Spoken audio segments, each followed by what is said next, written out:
micro-pupitre. Ouais, du micro-pupitre. Je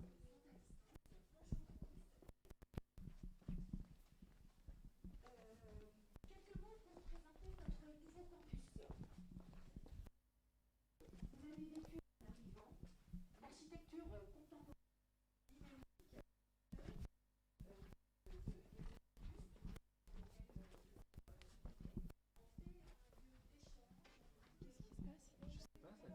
Il a l'air d'avoir commencé. Mais elle parle dans le micro-casque ou...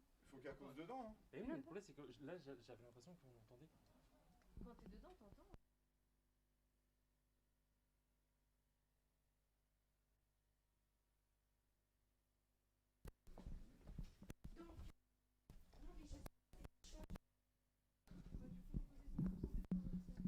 Ah, d'accord. Vous êtes...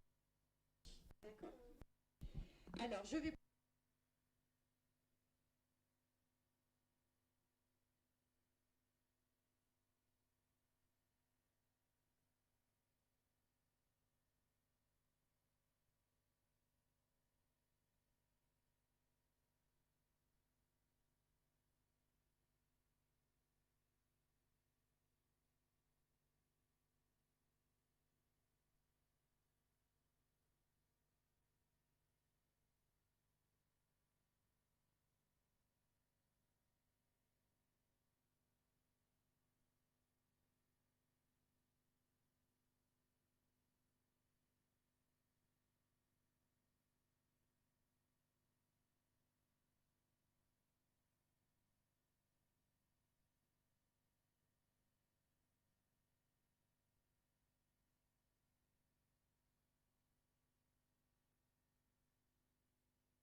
Alors, la difficulté d'improviser comme je viens de le faire, c'est que comme c'est en streaming, en live, les gens n'entendaient pas ce que je disais.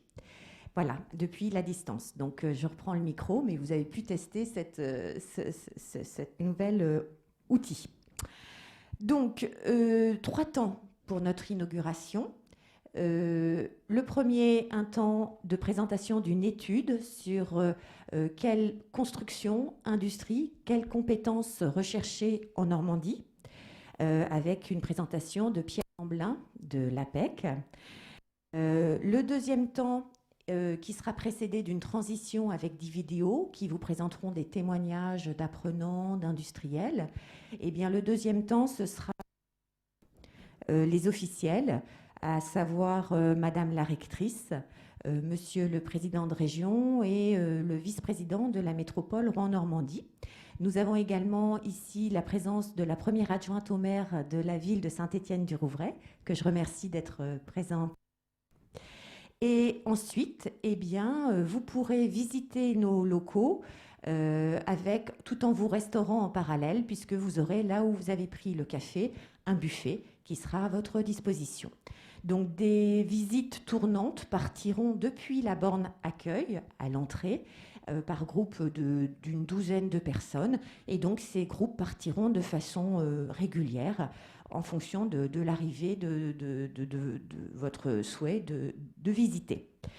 Donc, vous visiterez tout d'abord le démonstrateur Industrie et Services du futur avec son atelier flexible de production, avec son cave immersif de réalité virtuelle, les Fab Labs et les Creative Labs. Vous visiterez également les salles et vous pourrez rencontrer des apprenants. Je dis ici à Césy, on utilise le mot apprenant parce qu'on a des étudiants, des apprentis, des alternants, et puis on a des salariés de la formation professionnelle.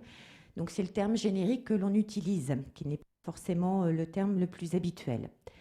Donc vous pourrez également échanger avec des enseignants, et puis découvrir les pédagogies actives que l'on met en place à CESI. Donc j'espère que vous serez ravis de votre journée, des rencontres que vous allez faire et que vous aurez envie de revenir nous voir, car vraiment l'ADN de CESI, c'est l'ouverture, c'est la diversité et tout cela au service du développement des compétences. Voilà. Les occasions d'ailleurs de travailler ensemble, de collaborer sont nombreuses, puisque bien, nous organisons de nombreux séminaires de sensibilisation aux technologies. Nous accueillons de nombreux alternants qui peuvent être dans vos entreprises. Et puis aussi, nous accueillons volontiers des témoins professionnels qui peuvent aussi participer, venir témoigner, participer à des soutenances, participer à du face-à-face pédagogique. Je vous propose donc maintenant de passer à la première partie de cette matinée. Voilà, nous avons le plaisir d'accueillir l'APEC, notre partenaire national, un projet lauréat d'un programme d'investissement d'avenir, donc financé par la Caisse des dépôts et de consignation, qui regroupe 34 partenaires en France. En Normandie, la région Normandie, les filières Normandie Énergie, NAE, Logistique Seine-Normandie, Moveo, le pôle de compétitivité Moveo, ont soutenu ce projet qui a pour objectif de faire évoluer nos formations sur 5 ans, faire évoluer dans le monde de l'industrie, de la construction, les formations et vise à former plus de 10 000 personnes sur de nouvelles tendances vers de nouvelles compétences. En Normandie, nous avons décliné les études qui ont été faites au niveau national grâce à l'APEC, qui a fait un zoom sur les entreprises normandes pour pouvoir identifier leurs besoins actuels et en compétences. Donc la région Normandie a financé cette étude et ce soir et aujourd'hui, eh bien, nous avons la première présentation des résultats de cette étude. Je laisse Marc Sueur, délégué régional de l'APEC, présenter la méthodologie de cette enquête et ensuite donc, nous accueillerons Pierre Lamblin qui présentera cette étude. Marc. Merci, merci Christine de cette ouverture d'inauguration. L'APEC est très, très heureuse de participer à cette inauguration, très honorée aussi, et d'être aussi contributeur finalement d'un sujet qui nous intéresse tous ici, qu'on soit observateur du marché, conseiller en direction des entreprises ou des jeunes diplômés ou des cadres en matière de gestion de carrière.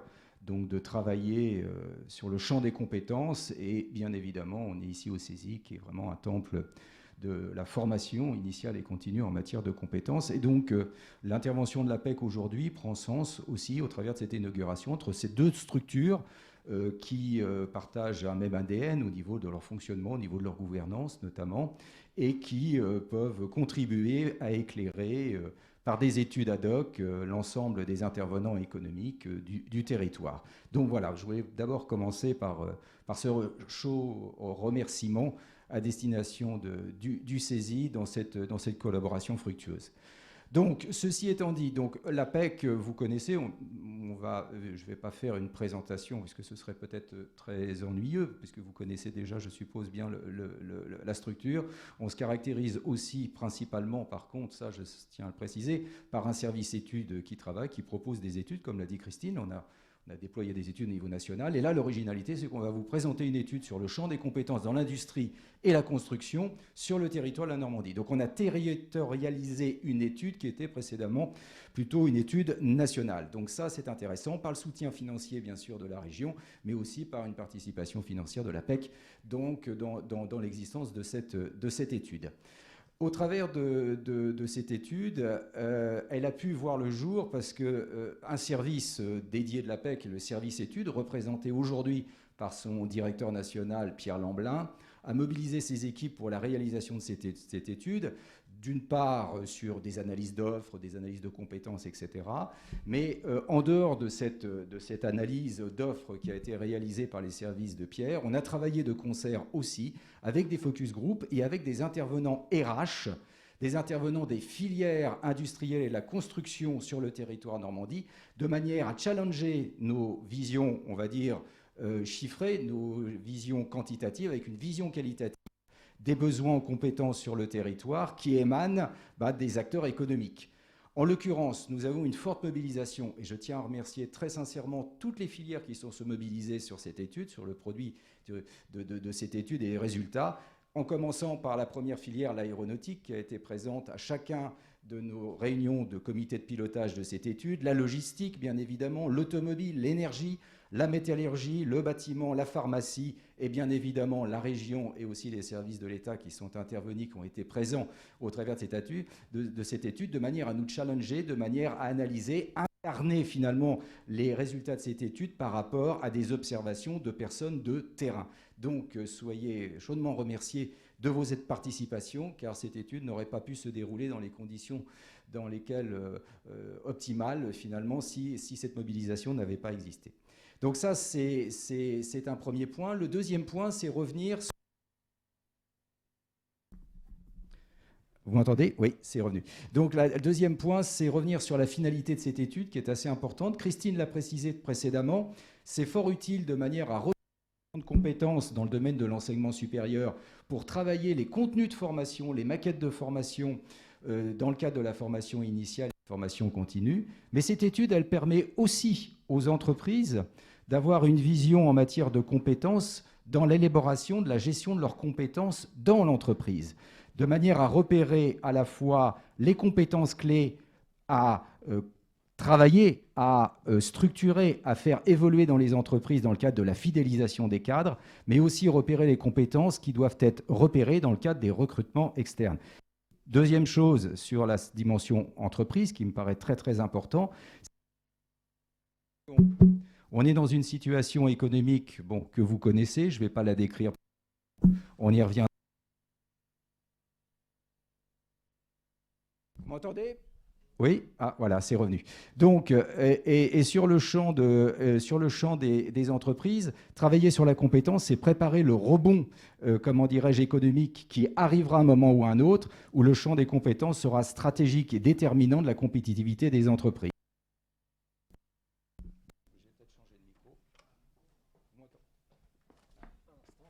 Ah.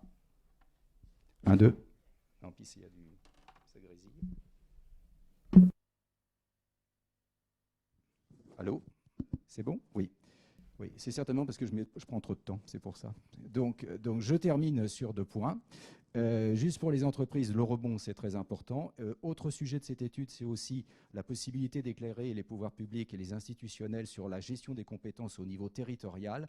Et puis, dernier point, permettre à des opérateurs de l'accompagnement en matière d'orientation professionnelle, en matière de gestion de carrière, de conseil en évolution professionnelle, d'être documentés sur des éléments stratégiques pour mieux accompagner les personnes. Et c'est ce que fait en particulier l'APEC dans l'une de nos missions. Et une mission qui est très importante aujourd'hui, sur laquelle je termine la petite présentation en laissant la parole à Pierre Lamblin, c'est notamment sur l'accompagnement des jeunes diplômés, parce que la situation dans laquelle nous sommes amène à avoir des difficultés pour les jeunes diplômés de trouver des stages, de trouver une insertion professionnelle dans leur premier emploi. Et l'APEC met actuellement le paquet en matière d'accompagnement des jeunes diplômés, en multipliant par 3 nos capacités d'accueil au niveau national et au niveau régional des jeunes diplômés dans leur recherche de leur emploi. Et ça, c'est un enjeu stratégique très important pour nous, pour la compétitivité des entreprises et des territoires, et l'insertion, bien évidemment, économique et sociale des jeunes. Et cette étude contribue à sa façon de donner des éléments pour être plus pertinent en termes d'accompagnement. Voilà. Pierre, je te laisse maintenant la parole. Et juste pour que tu puisses revenir vers moi pour prendre la parole au titre de la présentation de l'étude, on va lancer une petite présentation corporate de l'APEC très rapide.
Bonjour à toutes et à tous, avant toute chose. Ah oui, le micro, autant pour moi. Bonjour à toutes et à tous, avant toute chose. Donc j'ai structuré mon intervention en 4 temps.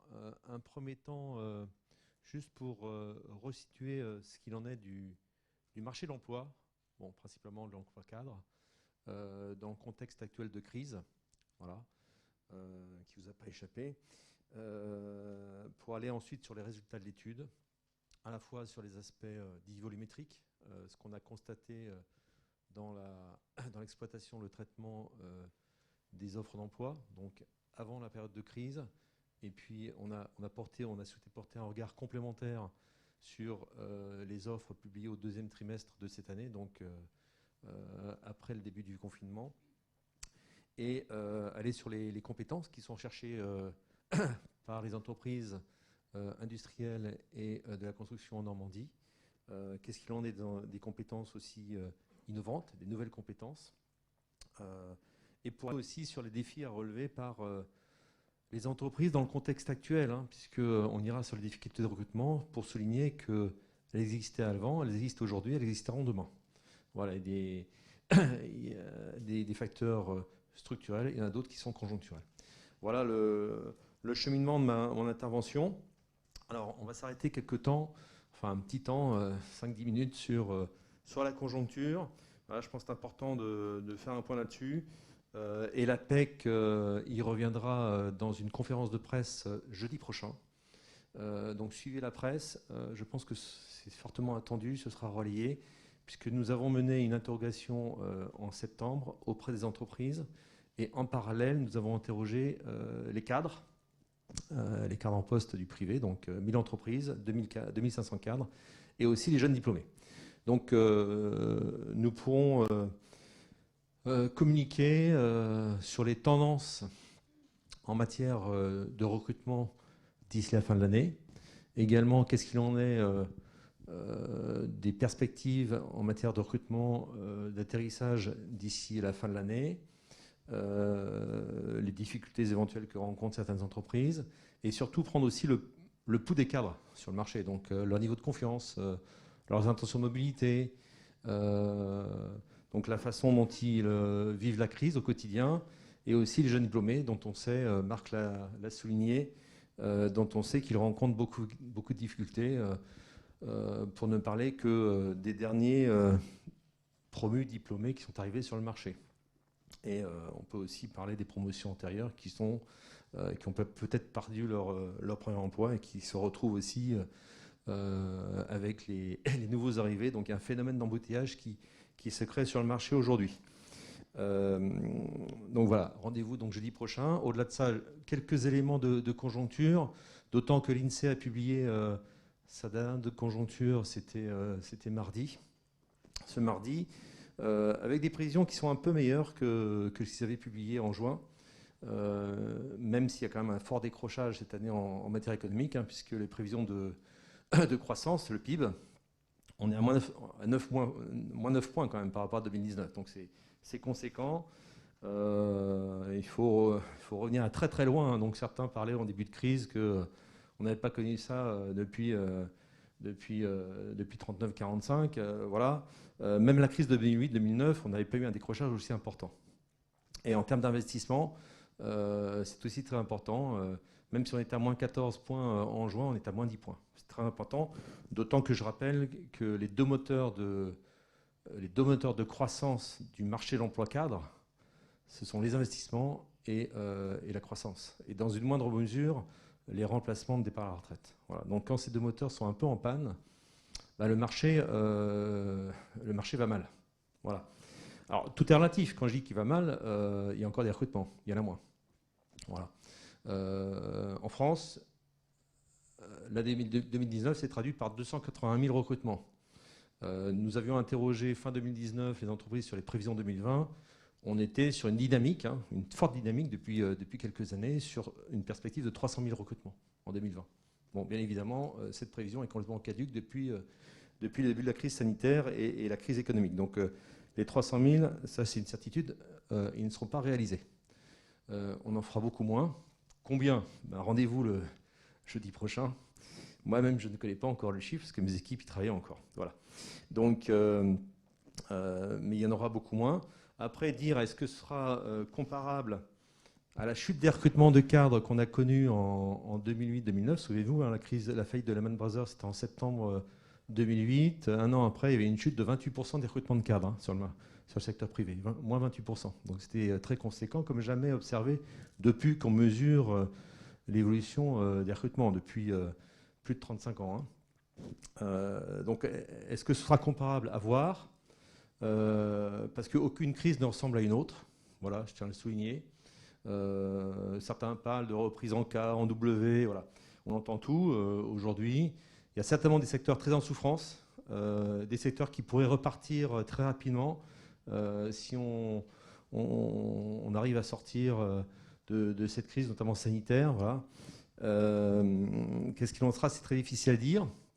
Est-ce qu'il faudra autant de temps pour retrouver une situation comparable à ce qu'on a connu en 2008-2009? Bon, c'est difficile à dire aussi. Juste pour moi, il a fallu quand même 7 ans au niveau national, à l'époque, pour retrouver un niveau comparable de recrutement de cadres, après la crise de 2008-2009, 7 ans. Et en Normandie, c'est 10 ans. Voilà. Je ne suis pas en train de dire qu'il va falloir 7 ou 10 ans suite à la crise actuelle. Voilà. Je ne suis pas en train de dire ça. Voilà. Donc il faut aussi raison garder, prendre beaucoup de précautions, parce qu'il y a un phénomène qui est à prendre en considération, c'est celui des transformations. Qu'on n'avait pas à ce niveau d'engagement, je vais dire, à l'époque. Donc il y a 10 ans, quand je parlais de transformation, c'est notamment la transformation numérique, c'est tout ce qui se passe au niveau de la transition écologique, enfin, toutes ces mutations, ces projets qui sont engagés dans la plupart des entreprises. On avait fait une étude dans le cadre des 50 ans de l'APEC, c'était en 2016, justement, sur l'impact de cette transformation sur l'emploi cadre, sur les compétences, sur le rôle, la place des cadres.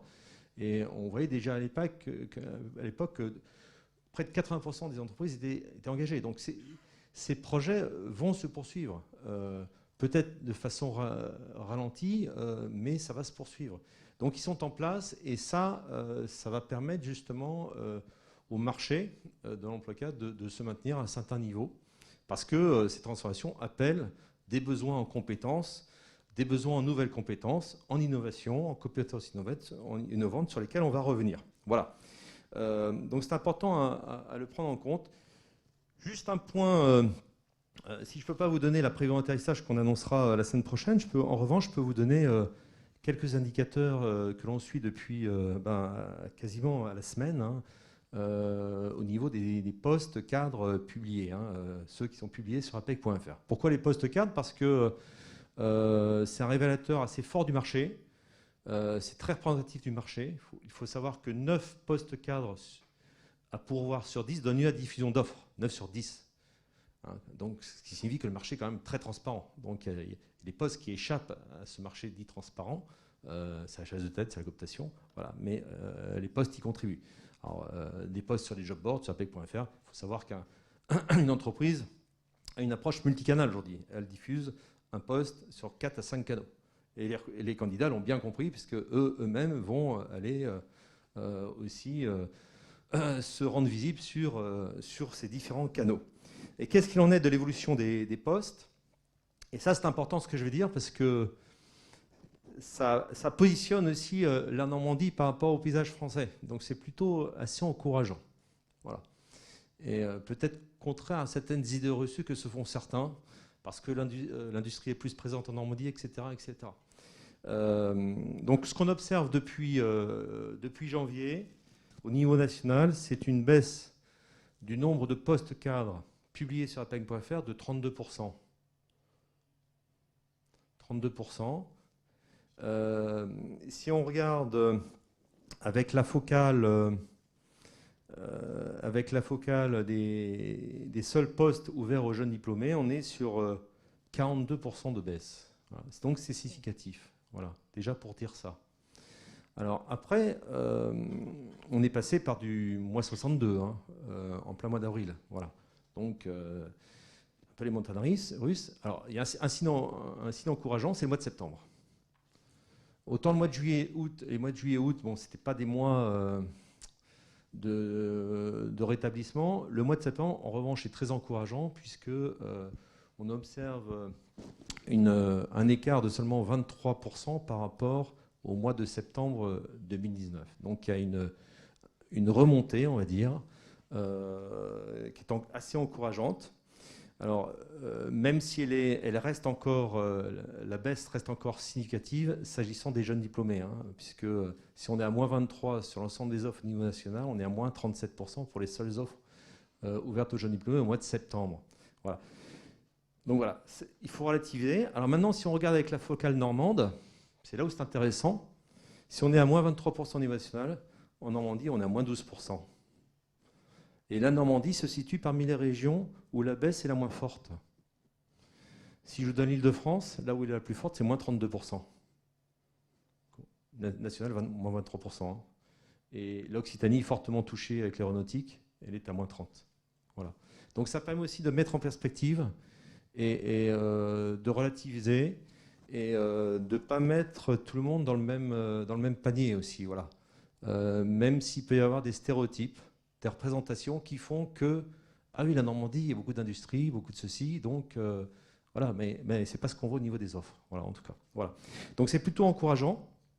Et ce que je vais dire par la suite sur les entreprises qui recrutent, qui expriment des besoins en compétences, parce que c'était l'objet de l'étude, hein, quels sont les besoins exprimés par les entreprises industrielles et la construction du bâtiment implanté en Normandie, quels sont les besoins en compétences, il y en a. Il y en a. Donc, elles expriment des besoins indépendamment du contexte de crise. Ça, c'est important. Voilà. Et il y a l'innovation, il y a des besoins en compétences nouvelles qui sont exprimés sous l'effet des transformations ou d'autres facteurs. Juste pour terminer mon introduction, j'étais un peu long, mais je pense que c'était important de planter le décor, si je puis dire. C'est de dire aussi que ce projet, il s'inscrit véritablement dans le champ de nos travaux de l'Observatoire de l'emploi et cadre à l'APEC. Hein. Donc, on mène un certain nombre de travaux sur toutes les thématiques du marché de l'emploi, que ce soit les recrutements, les process de recrutement, les mobilités professionnelles, les parcours, donc la question de l'insertion des jeunes diplômés sur le marché, mais aussi tout ce volet de travaux qui porte sur l'évolution des métiers et des compétences. Marc, tout à l'heure, évoquait le renforcement de nos actions auprès des jeunes diplômés. Sachez que l'information la plus consultée par les jeunes diplômés qui arrivent sur le marché, avant d'arriver quand même sur le marché, ce sont les informations sur les métiers. Voilà, parce que beaucoup de jeunes encore méconnaissent ces métiers. Donc on est là aussi pour apporter des repères qualitatifs, quantitatifs sur le métier. À titre d'exemple, nous sommes en train d'enrichir, d'actualiser l'annuaire des métiers sur apec.fr. Ce sont 453 métiers qui sont décrits, qui sont déclinés en 110 familles, 6000 intitulés de métiers différents. Notre vocation, c'est vraiment d'éclairer le marché, d'apporter des informations repères de façon à permettre au public que nous accompagnons, qu'ils soient jeunes ou moins jeunes, cadres ou entreprises, de donner des repères de façon à les aider à prendre des décisions en connaissance de cause. Donc c'est à la fois des études, des enquêtes qui sont en ligne, déclinées de différentes façons. Donc tout est disponible sur le site Corporate, décliné d'une autre façon sur le site apec.fr qui est très orienté client, candidat et recruteur. Mais c'est aussi des outils. Ce sont aussi des outils. Donc type annuaire des métiers, simulateur de salaire pour donner des repères en matière de salaire sur le marché. Mais aussi, je pense à un outil qui est très utilisé par les personnes qui sont à la recherche d'emploi, donc que ce soit des jeunes, des cadres en recherche d'emploi, au chômage. C'est l'outil DataCard. Je vous invite à y aller. Vous faites une requête toute simple sur un bassin d'emploi où vous cherchez et un métier, et vous avez une réponse sur les opportunités d'emploi qui se présentent à 12 mois dans le bassin sur la famille de métiers. Voilà. Et tout ça, bien sûr, est actualisé en permanence. Voilà. Donc j'ai terminé mon intro pour venir sur le résultat de l'étude. Une étude que nous avons aménagée. Je tiens à le signaler tout de suite parce que alors, il faut que je fasse passage à la pète. Hein. Alors, il faut déjà que je le branche. Voilà.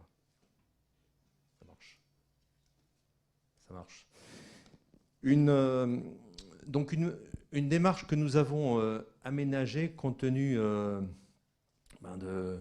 la crise dans laquelle nous sommes entrés en mars dernier, puisque nous avions retenu comme démarche une double analyse, donc celle s'appuyant sur les postes cadres publiés, de façon à appréhender les compétences qui sont recherchées par les entreprises, et en parallèle aussi des interviews de responsables en filière, en entreprise, comme l'a évoqué Marc tout à l'heure. Donc j'y reviens pas.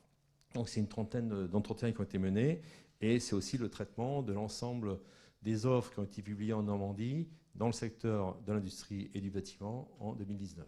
Mais bon, ça c'était la photo 2019. Donc on a souhaité aussi apporter un regard complémentaire, compte tenu de la crise, en regardant ce qui s'était passé au deuxième trimestre 2020.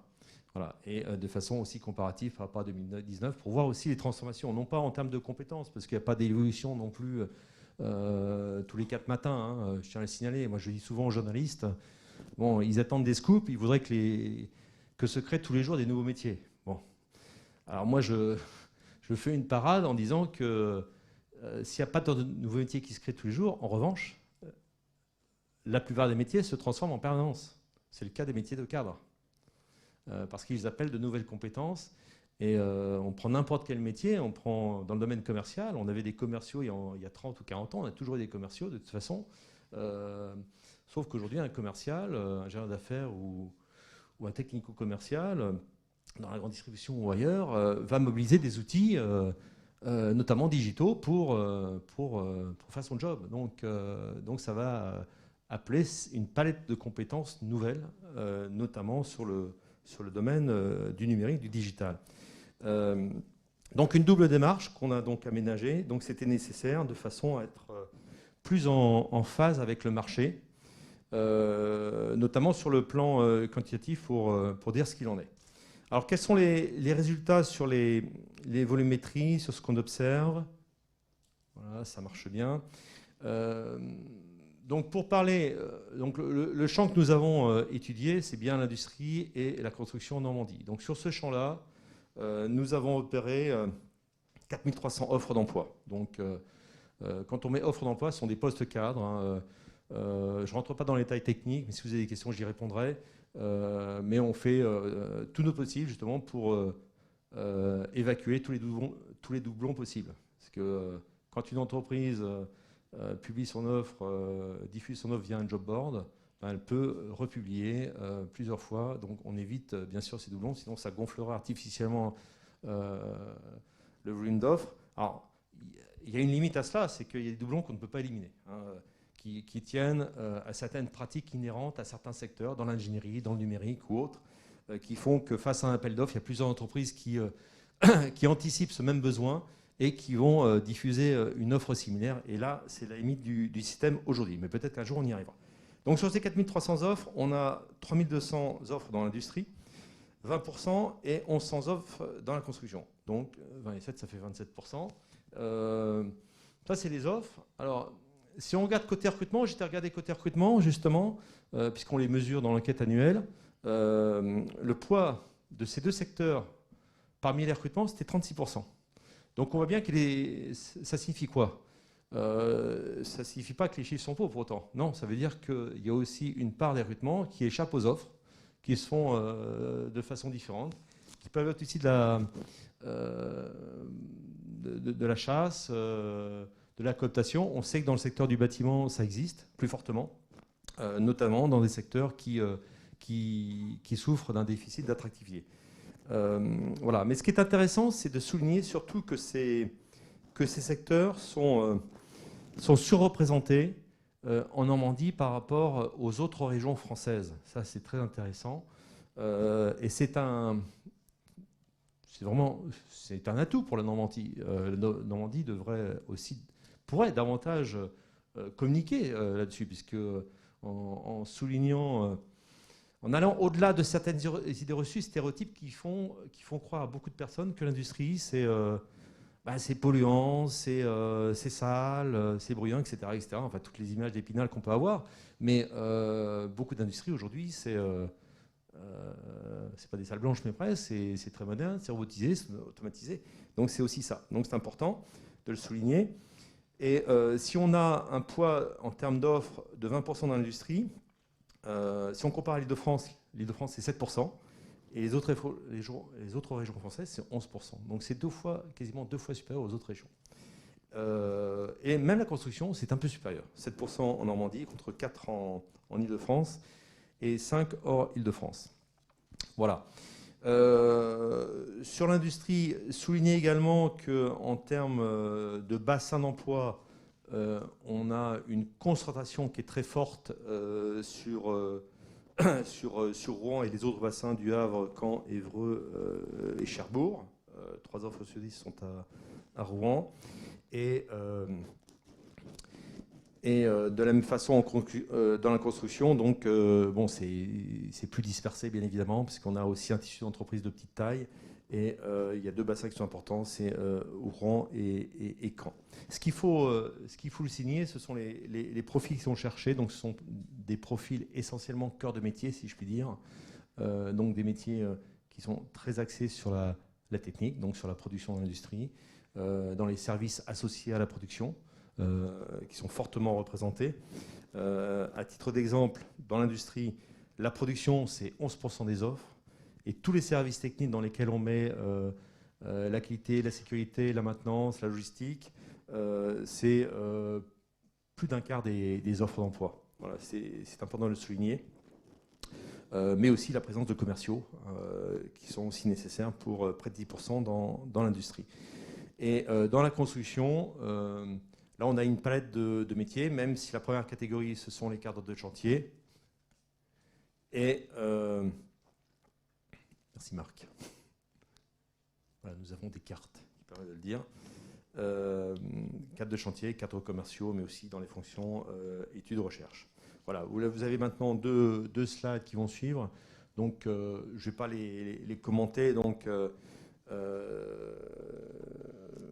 notamment la carte pour l'industrie. Donc, c'est 3200 offres. C'est juste souligner que, en fait, on a 80% de ces offres qui sont concentrées dans 5 secteurs. C'est ça qui est important. Quels sont ces secteurs? Donc, vous les voyez dans le schéma de droite. C'est la mécanique, la métallurgie. Premier secteur industriel en Normandie, 27% des offres. Devant l'aéronautique, l'automobile, la chimie pharma, les équipements électriques et électroniques et également l'industrie agroalimentaire. Alors, tout ça s'explique par la présence de grands groupes industriels en Normandie. Hein. Je le rappelle, hein, c'est à titre indicatif, c'est Safran dans l'aéronautique, c'est PSA, Renault, Faurecia, les équipementiers également dans l'automobile. C'est aussi Total, EDF dans le secteur énergétique, Sanofi dans la pharmacie. Voilà. Je ne vais pas tous les citer, vous les avez dans le rapport, mais c'est surtout aussi la présence de clusters, de pôles de compétitivité dans les 10 filières qui sont présentes en Normandie. Donc c'est vraiment un tissu industriel d'acteurs, aussi bien sur la production, la recherche, et puis on pourrait ajouter, puisqu'on est dans un lieu de formation, bien évidemment, l'établissement de formation. C'est un point de force de la région de Normandie sur le plan ce qui concerne l'industrie. Pareillement, la construction, donc, juste pour dire que, en fait, on a une répartition des offres qui est 50-50 à la fois sur les activités génie civil, donc c'est les routes, c'est les ponts, c'est tout cela. Bon, grandes infrastructures, mais aussi tout ce qui est bâtiment industriel, donc à 50-50. Et en génie civil, il y a aussi les matériaux de construction. Voilà. Où, bien sûr, les compétences cadres sont très recherchées. Alors, maintenant, si on regarde les besoins en compétences, et nous avons été regardés à la loupe, si je puis dire, avec des outils de recherche textuelle, pour aller identifier les domaines de compétences, les technologies dites innovantes. Voilà. Donc, enfin, tous ces termes qui sont un peu plus dans le langage courant aujourd'hui, quand on parle de simulation numérique, d'impression 3D, d'Internet des objets, de réalité augmentée, de big data. Voilà, tous ces termes qui sont apparus un peu plus dans le paysage depuis quelques temps. Enfin, c'est pas nouveau en soi, voilà, mais ils sont très présents dans l'industrie. On parle d'industrie 4.0, dans le bâtiment du futur. Donc là, ça fait écho à des travaux qu'on a fait dans le cadre du projet Défi Co, aux côtés du CESI. Hein. Donc un vrai projet d'ingénierie de formation, puisque l'objectif de ce projet de 5 ans, c'était de préparer les formations de demain, d'anticiper l'évolution des cursus de formation à partir des besoins exprimés par les entreprises en matière de compétences. Donc on a été repéré un certain nombre de domaines d'innovation.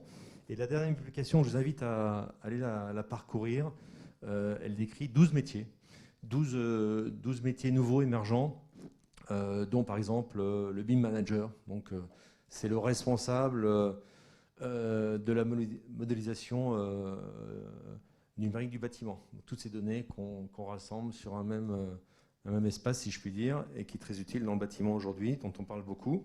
Voilà, donc allez-y. Bien sûr, cette étude, elle s'inscrit dans la continuité de ce qu'on a fait. Donc ça nous a servi beaucoup, ça nous a permis aussi d'aller plus vite, de façon à repérer ce qu'il en était en Normandie. C'était comme ça l'objectif. Et qu'est-ce qu'il en est donc, alors, il ne faut peut-être pas s'arrêter sur le chiffre de 3%. Déjà, alors, tout dépend comment on le calcule, parce que 3%, c'est si on regarde uniquement ce qu'on a repéré comme compétences dites innovantes dans les seuls postes cadres publiés par les entreprises industrielles ou de construction. Si on associe les entreprises de services qui travaillent en cheville étroitement, et on le sait, il y a des relations très fortes entre industrie et services, entre le bâtiment et les services, et bien on passe à 7%. On est sur des poids assez comparables de ce qu'on observe dans d'autres régions. Alors, hormis peut-être la région Île-de-France. Pourquoi ? Parce qu'il y a un schéma de développement du territoire qui fait que l'Île-de-France concentre aujourd'hui 50% des emplois, près de 50% des recrutements de cadres. Donc ça, vous allez le retrouver partout. Après, vous avez des régions aussi qui sont plus en avant également. C'est le cas d'Auvergne-en-Alpes, voilà, et ça, on l'a très bien étudié dans le projet Défi Co, donc qui sont à des poids supérieurs.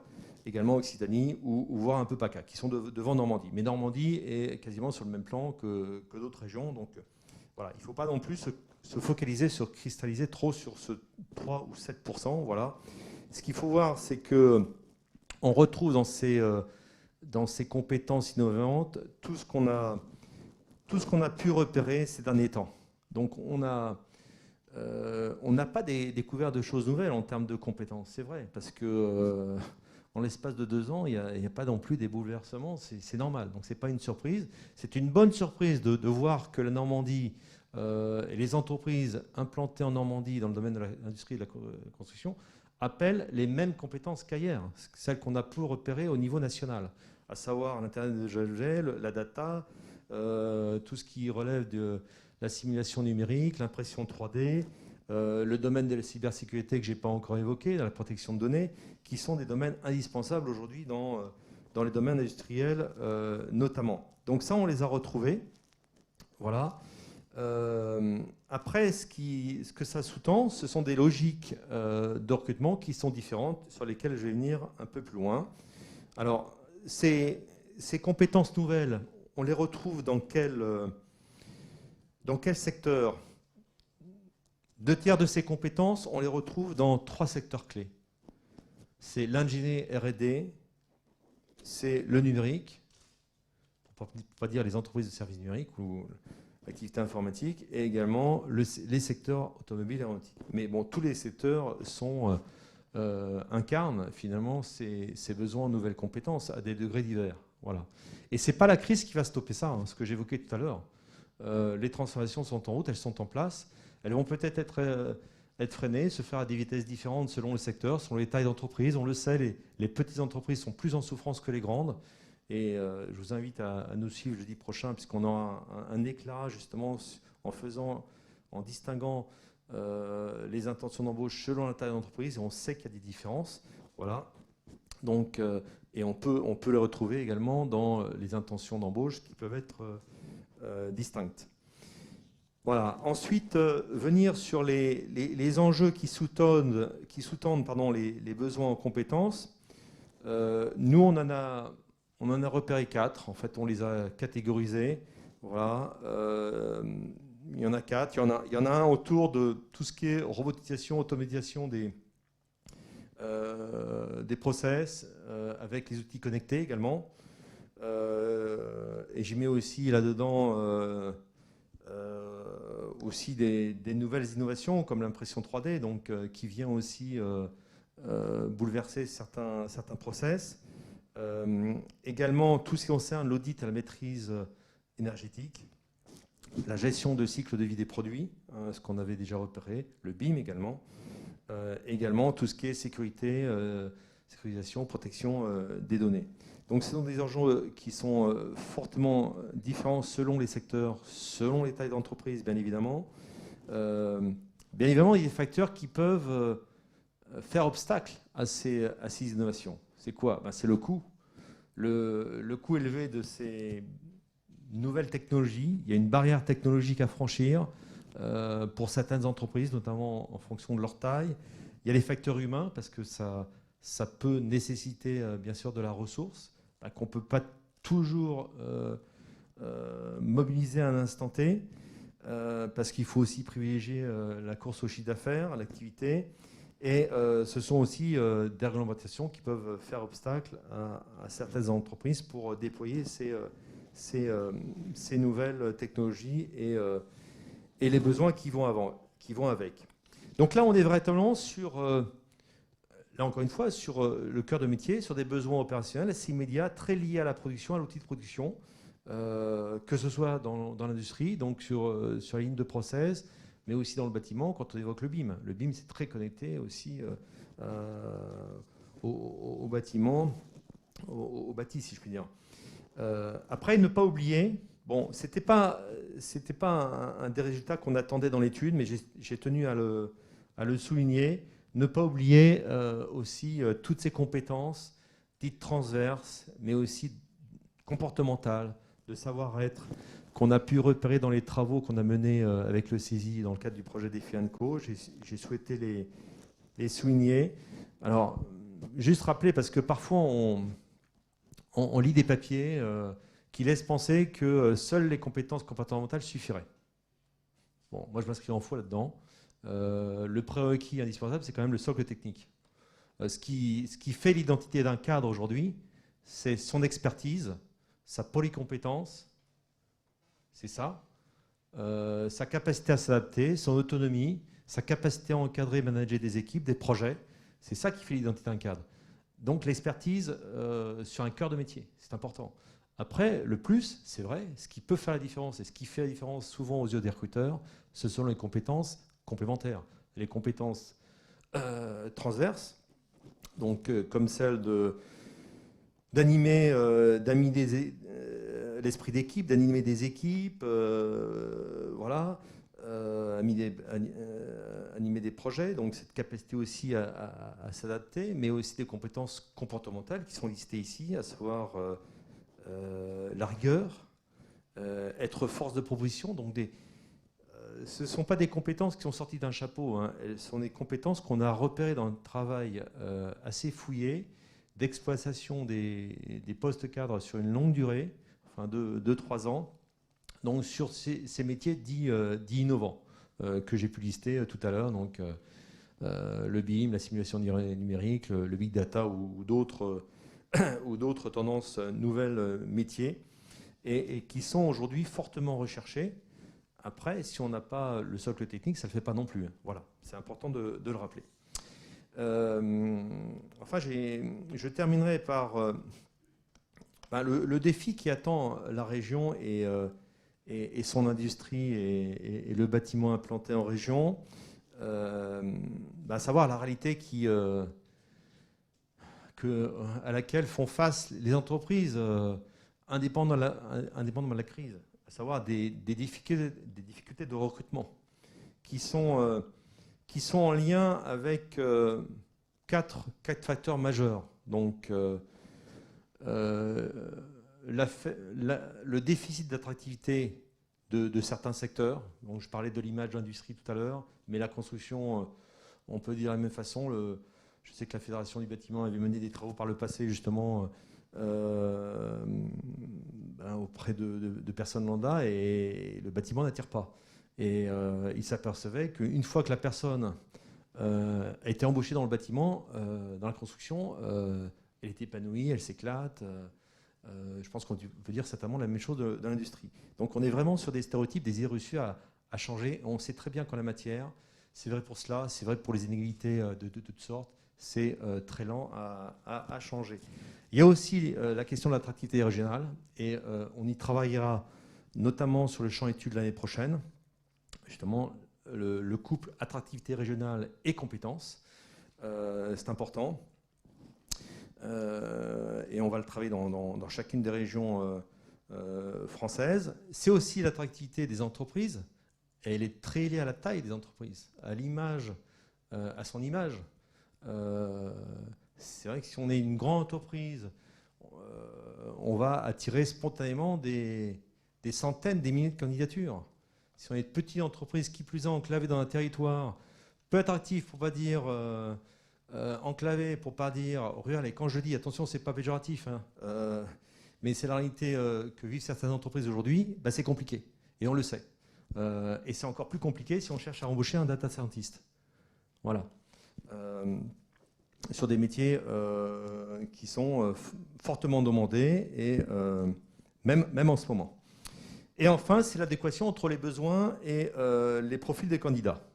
Puisque qu'est-ce que nous disent les personnes que nous avons interrogées? Elles pointent du doigt justement des carences qui peuvent exister sur des savoirs techniques, des déficits en matière de formation initiale, voire sur des compétences plus comportementales. Je pense que ça doit pouvoir se résoudre, parce qu'il y a quand même une offre de formation en région qui est assez importante. Après, j'aurais souligné surtout, bon, on ne l'a pas remis dans l'étude parce qu'on a une étude sur cette question-là qui est assez modélisante et structurante pour bon nombre de régions en France. C'est ce qu'on a fait en Centre-Val de Loire, une étude en partenariat également avec la région sur l'attractivité de la région, notamment par rapport à l'Île-de-France. Et nous avons été regarder, parce que toute région a un pouvoir d'attractivité. Donc, par exemple, pour Saint-Val-de-Loire, on avait pu objectiver que 8% des cadres franciliens étaient prêts à aller travailler en région. Encore faut-il que les entreprises travaillent sur les leviers pour attirer ces candidats. Donc c'est quoi les leviers? Ce que je veux dire, c'est que du bon sens, hein. Mais souvent les entreprises ne le font pas suffisamment. Et on est là aussi pour les aider, nous, l'APEC, bien évidemment. Donc c'est mieux, par exemple, c'est mieux communiquer sur l'intérêt des missions proposées dans les postes à pourvoir, mieux communiquer sur l'environnement de travail du poste à pourvoir, mais aussi sur son image employeur, c'est important. C'est aussi optimiser les processus de recrutement. J'en profite pour rappeler, bon, c'est pas un scoop en soi, parce que nous communiquons fortement là-dessus depuis quelques temps. Les entreprises que nous accompagnons, nous le faisons gagner près de 2 semaines de recrutement dans le process. 2 semaines, c'est pas rien, grâce à l'effet de l'accompagnement. Donc, optimiser les process et aussi l'accueil du candidat lors de l'entretien d'embauche, mais aussi lors de l'intégration. C'est important. Voilà, c'est des aspects qu'il ne faut pas négliger, même en ce moment où on peut penser qu'il y a certainement davantage de candidats. C'est vrai, il y a davantage de jeunes qui sont sur le marché aujourd'hui. Il y a davantage de cadres de demande d'emploi, c'est vrai. Il y a une hausse du nombre de cadres de demande d'emploi. Voilà, il y a certainement moins de cadres en mobilité souhaitée. Voilà. Donc, mais pour autant, les difficultés de recrutement demeurent, notamment dans des secteurs qui souffrent de déficit d'attractivité. Voilà, je terminerai par 2 planches, mais rapidement, parce que je les ai évoquées. Bon, je pense qu'elles sont mal placées, ces planches-là, mais vous me pardonnerez. Voilà. On peut faire mieux, et voilà. C'est juste pour dire, finalement, puisqu'on a été regarder ce qu'il en était après le début de la crise, en fait, il y a une petite déformation du marché. Et ça traduit bien dans cette analyse du 2e trimestre 2020 par rapport au même trimestre 2019 que l'industrie a été plus fortement impactée en Normandie comme ailleurs d'ailleurs. Hein, c'est pas propre à la Normandie, mais en Normandie, ça l'a été. Juste, si on a eu une baisse au deuxième trimestre de 43% des offres, dans l'industrie, c'était moins 55% quand même. Et dans le bâtiment, moins 40%. Voilà. Mais je préfère quand même que vous restiez sur la note positive que j'ai donnée tout à l'heure, à savoir le moins 12. Parce que le deuxième trimestre est passé, il faut regarder maintenant devant. Et le moins 12 a peut-être annoncé un moins 5 ou peut-être revenir à une normalité. Voilà, je terminerai par une slide avant ma conclusion. C'est juste une petite SWOT que certains de mes collaborateurs aiment bien réaliser. Voilà, donc c'est les forces, les opportunités, les points de fragilité, pour ne pas dire les faiblesses, voilà, ou les points de progrès, et puis aussi les menaces qui peuvent peser. Donc il y a des forces sur lesquelles j'ai insisté dans mon intervention. C'est la présence des filières, des pôles. C'est aussi la présence de grandes entreprises, de grands donneurs d'ordre qui font les atouts de la région. C'est également des phénomènes de relocalisation qui sont certainement possibles, qui vont peut-être se produire, notamment dans le cadre de lancement du pacte rebond. Vous le savez, ce sont les innovations technologiques, ce sont les évolutions de la réglementation aussi qui peuvent favoriser justement ce nouvel élan, indépendamment de la crise. Alors c'est vrai qu'il y a toujours des menaces. Voilà, je ne vais pas m'étendre là-dessus. Je voudrais juste terminer par une note conclusive, à savoir s'il fallait retenir trois points clés à cette étude. Le premier, c'est retenir que les entreprises industrielles et de la construction ont exprimé des besoins significatifs en compétences cadres. Voilà. Et ça, c'est vrai qu'il y a des soubresauts conjoncturels. On fera peut-être pas, la région fera peut-être pas les 7 000 recrutements qu'elles avaient prévus fin 2019. Elle en fera peut-être 6 500. Mais le point de l'industrie restera, notamment pour accompagner les transformations et appeler de nouvelles compétences. Il y a des compétences innovantes qui sont recherchées justement pour répondre aux enjeux structurels et du marché. Et enfin, il faut véritablement travailler sur la façon de pallier les difficultés de recrutement. Et il y a des solutions pour le faire. J'en ai évoqué certaines. Il y en a qui existent déjà, bien sûr. Il faut continuer ces efforts-là, justement, pour permettre d'attirer, de fidéliser aussi les candidats. Merci à tous.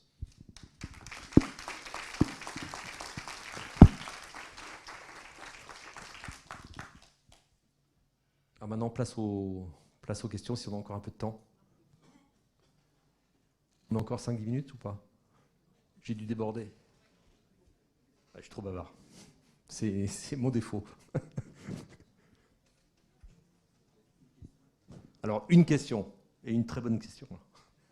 Mais je suis sûr qu'il y en a une. C'est toujours la première difficile, alors on passe à la seconde. Hein.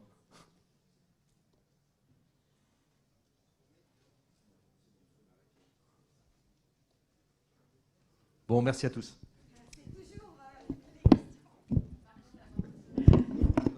Les questions sont toujours un moment délicat. Donc, nous accueillons maintenant Madame la rectrice.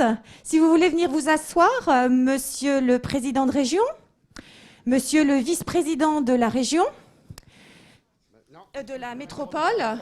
Il me faudrait... Ouais. Venez. Ils sont à l'école. Ils sont à l'école.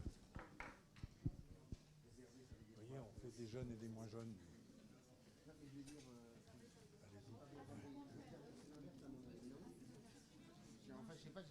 Bah, du moment qu'on respecte le quinconce, ça va marcher. Ouais, c'est pas un problème. Elle est où, Christine?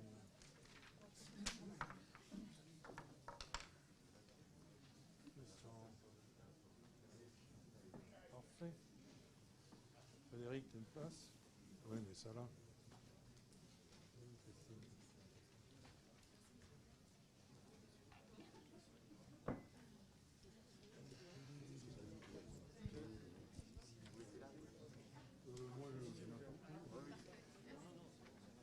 Monsieur le Président, c'est où il faut. Où est-ce qu'elle est partie? Non, c'est bon.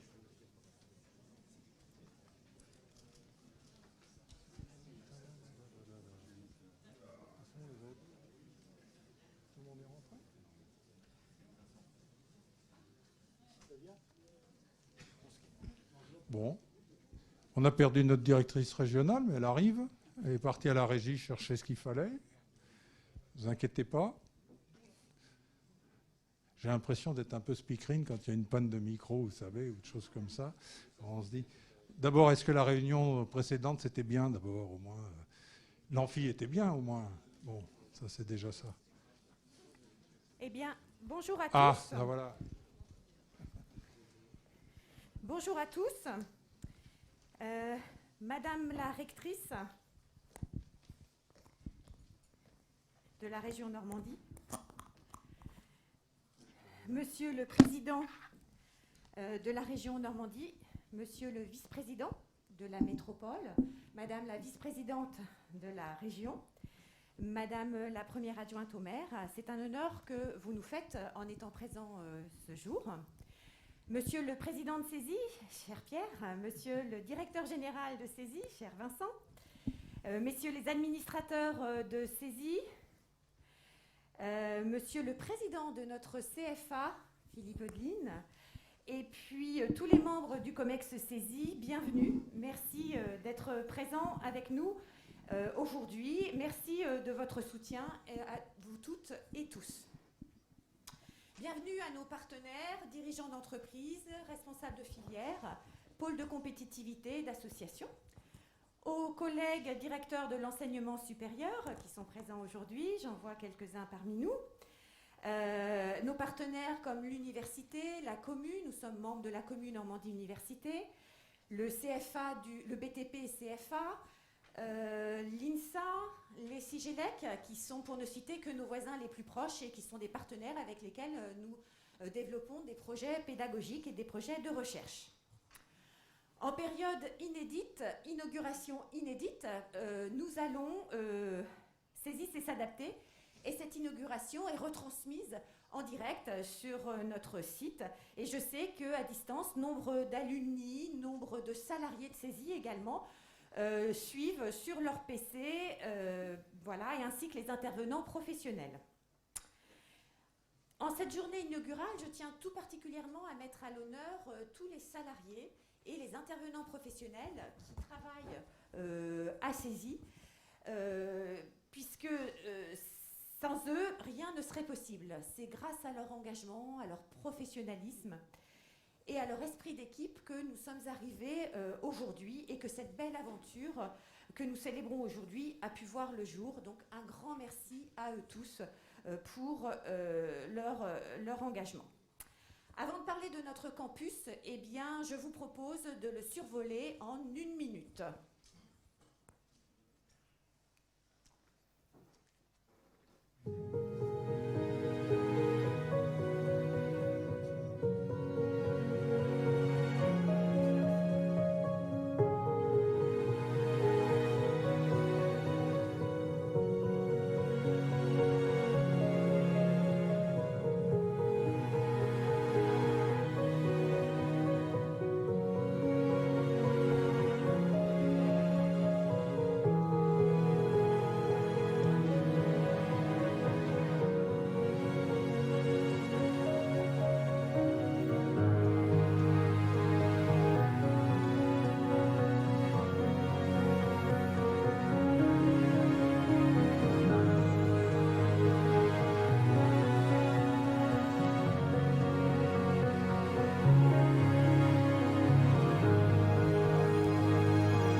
Voilà, c'est pour moi le moment de remercier sincèrement les architectes de DHA Associés, donc Monsieur Doigt, Madame Vieilledent, Monsieur Carly, qui ont imaginé ce bâtiment à partir d'un travail collaboratif réalisé avec tous les salariés dans un séminaire, le point de départ, lors d'un World Café qui réunissait plus de 100 salariés et qui ont imaginé leur lieu de travail et le futur campus. Les étudiants ont également été associés à cette démarche de co-construction qui a pu prendre corps et a été animée par Jérémy Franzon, qui est présent aujourd'hui, que je remercie sincèrement, notre programmiste. Donc l'architecture contemporaine, rigoureuse et lumineuse entre en parfaite résonance avec notre campus, à la pointe de la technologie et avec les pédagogies actives mises en œuvre. Cet éco-campus est attrayant, il est propice aux échanges, à la convivialité et au développement des compétences. Grâce à l'ambiance que génère l'espace, on s'y sent naturellement bien d'emblée. Merci, messieurs les architectes. Dans ce campus, nous avons également voulu faire entrer l'art. Vous avez pu le voir dans cette vidéo, source d'inspiration, de sérénité et de prise de recul dont nous avons tous besoin, oserais-je dire encore plus aujourd'hui.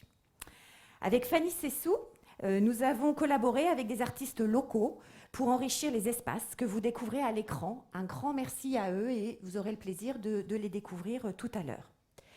Je souhaite également remercier Eiffage qui a réalisé ce chantier en 18 mois. Le challenge était grand, les délais étaient très contraints et ce fut de nombreux challenges techniques que les sous-traitants, pour la plupart locaux, ont pu réaliser. Merci et félicitations à tous. Nous sommes dans un magnifique campus et nous sommes très heureux.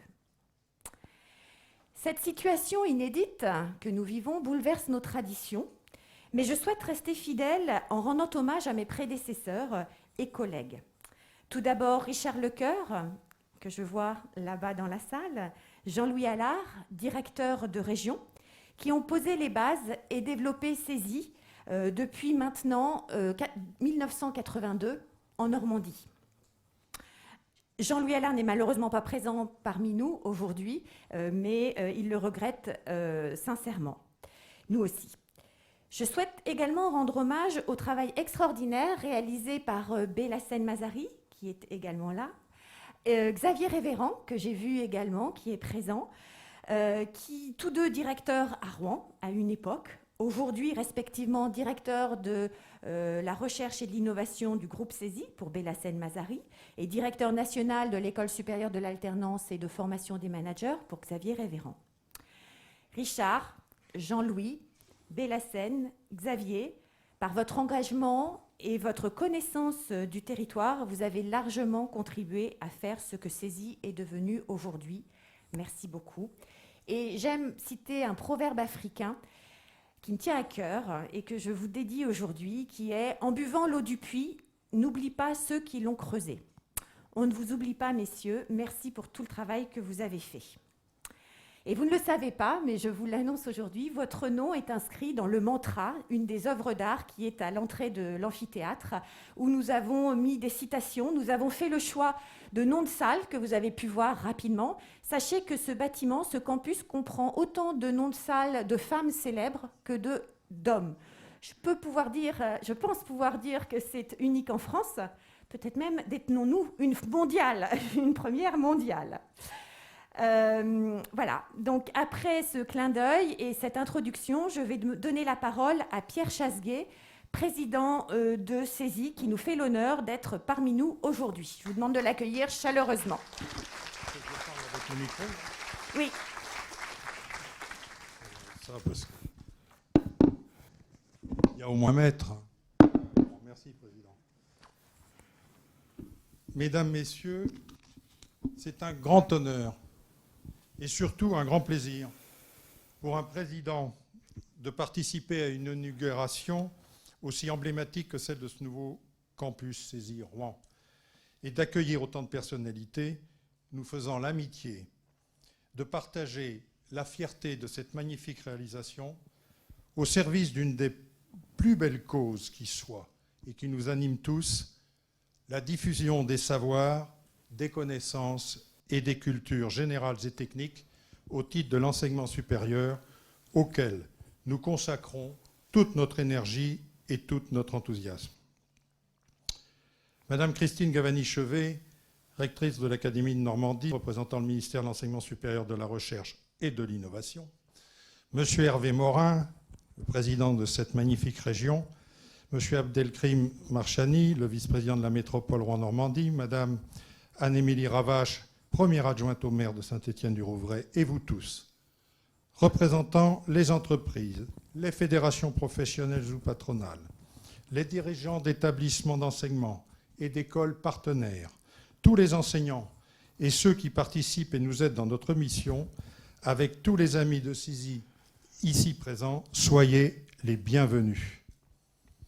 Avant d'évoquer les activités et le rôle de CESI en Normandie, bien évidemment, je souhaiterais rappeler que depuis sa création en 1958, CESI n'a cessé d'évoluer et de progresser pour devenir aujourd'hui un des acteurs majeurs de l'enseignement supérieur français.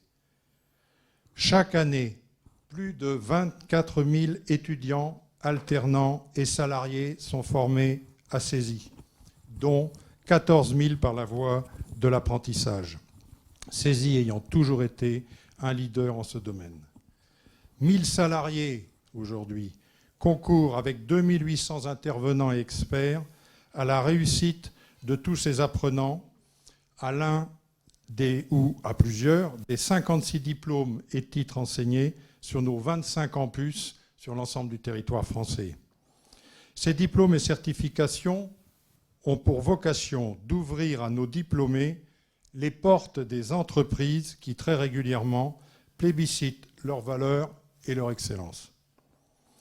La traditionnelle CESI École d'ingénieurs, avec ses 4 diplômes, généraliste, informatique et numérique, BTP, système électronique, électronique embarqué, 11 masters spécialisés et maintenant des bachelors, est la première école d'ingénieurs en France par le nombre de diplômés, près de 2000 par an.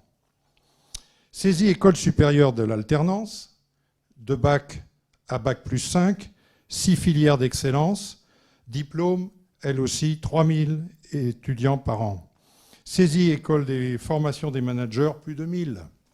Il faut ajouter à tous ces diplômés ceux de CESI Certification, et je n'oublie pas les ingénieurs au Mans de l'ISMAN CESI. 8 grands domaines de formation sont accessibles.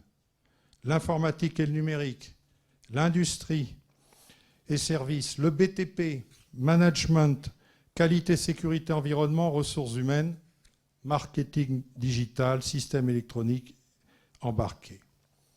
J'aurais eu plaisir à vous détailler tous ces cursus pour valoriser la richesse de nos formations. Mais je n'en ai hélas pas le temps et je poursuis mon propos en mentionnant l'implication de CESI en matière de recherche et d'innovation. Instiller un esprit et une appétence à la recherche est indispensable aujourd'hui dans un cursus d'ingénieur, de mastérien et même de technicien. L'activité recherche et innovation est labellisée au sein de notre laboratoire l'INEAC. L'INEAC, c'est le laboratoire d'innovation numérique pour les entreprises et les apprentissages au service de la compétitivité des territoires. Nous sommes dans le concret. Ce laboratoire est labellisé par le ministère. Nos plateformes et travaux témoignent de l'engagement de CESI auprès de nombreux partenaires industriels ou académiques, dont certains sont présents aujourd'hui dans ce magnifique amphithéâtre, car nombre de nos activités ont lieu en Normandie. Dans ce cadre, vous avez déjà, ou allez bientôt admirer, comme nous venons de le faire au rez-de-chaussée, le démonstrateur Industrie du futur, constitué de plusieurs laboratoires technologiques. Sachez que les résultats attendus des recherches seront intégrés dans les formations et déployés ensuite sur l'ensemble des centres CESI sur tout le territoire. Quant à la formation continue, que je n'oublie pas, parce que j'ai toujours une faiblesse pour la formation continue, les dirigeants de CESI le savent, elle pourrait connaître un nouvel essor, car compte tenu des besoins importants des entreprises dans l'accompagnement de leurs salariés aux technologies nouvelles, notamment en matière de numérique, de digital ou d'intelligence artificielle. Durant ce cheminement de plus de 60 années, CESI a toujours su s'adapter sans renier ses valeurs et sa dimension sociétale. La promotion sociale, conjuguée avec l'excellence, a toujours tenu compte d'un impératif de décloisonnement, alliant sciences dures et sciences humaines, ainsi que la diversification des publics. Son ambition industrielle ne s'est jamais démentie. Et c'est ainsi qu'au printemps dernier, CESI s'est doté d'une nouvelle gouvernance, appelant 4 grandes fédérations professionnelles supplémentaires à rejoindre son conseil d'administration pour concourir à son devenir aux côtés de la métallurgie, de lui-même, dont je salue le secrétaire général. La métallurgie, partenaire d'origine. Il s'agit, qui nous ont rejoint, la Fédération nationale du bâtiment, la Fédération nationale des travaux publics, la Fédération nationale des intégrateurs électriciens et le Syntec numérique. Ces fédérations recouvrent la quasi-totalité des activités de CESI réparties pour 45% dans l'industrie, mais aussi 25% dans le bâtiment et les travaux publics, 20% dans le numérique et 10% dans les autres secteurs, ce qui illustre parfaitement son ouverture et sa large implication dans l'économie et les écosystèmes des territoires où il est implanté, au service des entreprises et de leurs besoins en compétences. À cet effet, la région Normandie est un exemple emblématique de l'implantation de CESI et de son osmose et de son adaptabilité avec les besoins des territoires.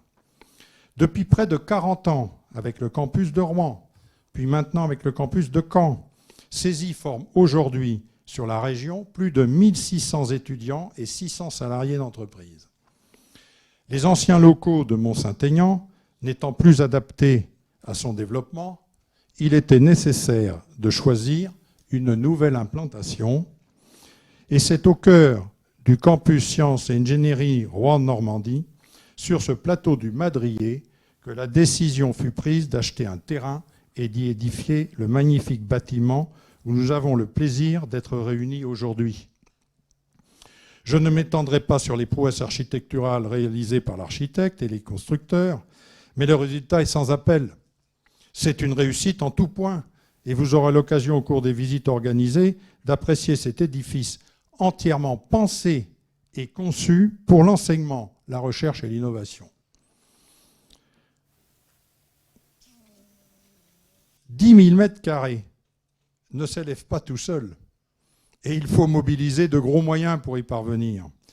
CESI autofinançant 60% de ce lourd investissement, nous avons eu la chance d'intéresser à ce beau projet, en premier lieu, la région Normandie, dont nous tenons à remercier chaleureusement son président, car son indispensable apport financier conséquent, il nous aurait été extrêmement difficile de rassembler l'ensemble des fonds nécessaires. J'associe également à ces remerciements la métropole Rouen-Normandie et l'État pour leur participation plus que bienvenue. Toujours vigilant à répondre aux besoins en compétences des entreprises dans les régions, CESI est partenaire de nombreux observatoires qui lui permettent de détecter et d'anticiper les métiers d'avenir et ainsi d'adapter en permanence ses formations et ses parcours. Ici même, ce matin, vous y étiez pour la plupart, à partir d'une étude initiée au niveau national et portant sur 12 métiers d'avenir, a été présenté avec l'APEC le résultat de sa déclinaison au niveau régional dans le cadre du projet Rebond Compétences cofinancé par la région. La plupart des formations proposées par l'école d'ingénieurs, l'école supérieure d'alternance ou l'école de formation des managers, que j'ai évoquées plus avant, étant accessibles sur nos campus de Rouen et de Caen, je souhaiterais maintenant mentionner en sus les synergies et partenariats que nous entretenons avec les autres acteurs régionaux de l'enseignement supérieur, dont certains sont maintenant devenus nos voisins. Avec l'INSA, CESI a créé une formation d'ingénieurs performance industrielle et apprentissage. Avec les CIGELEC, a été ouvert un master spécialisé Manager Industrialisation 4.0 afin de fournir aux entreprises des ingénieurs industrialisation, process et méthodes industrielles ou des chefs de projet rompus aux nouvelles technologies.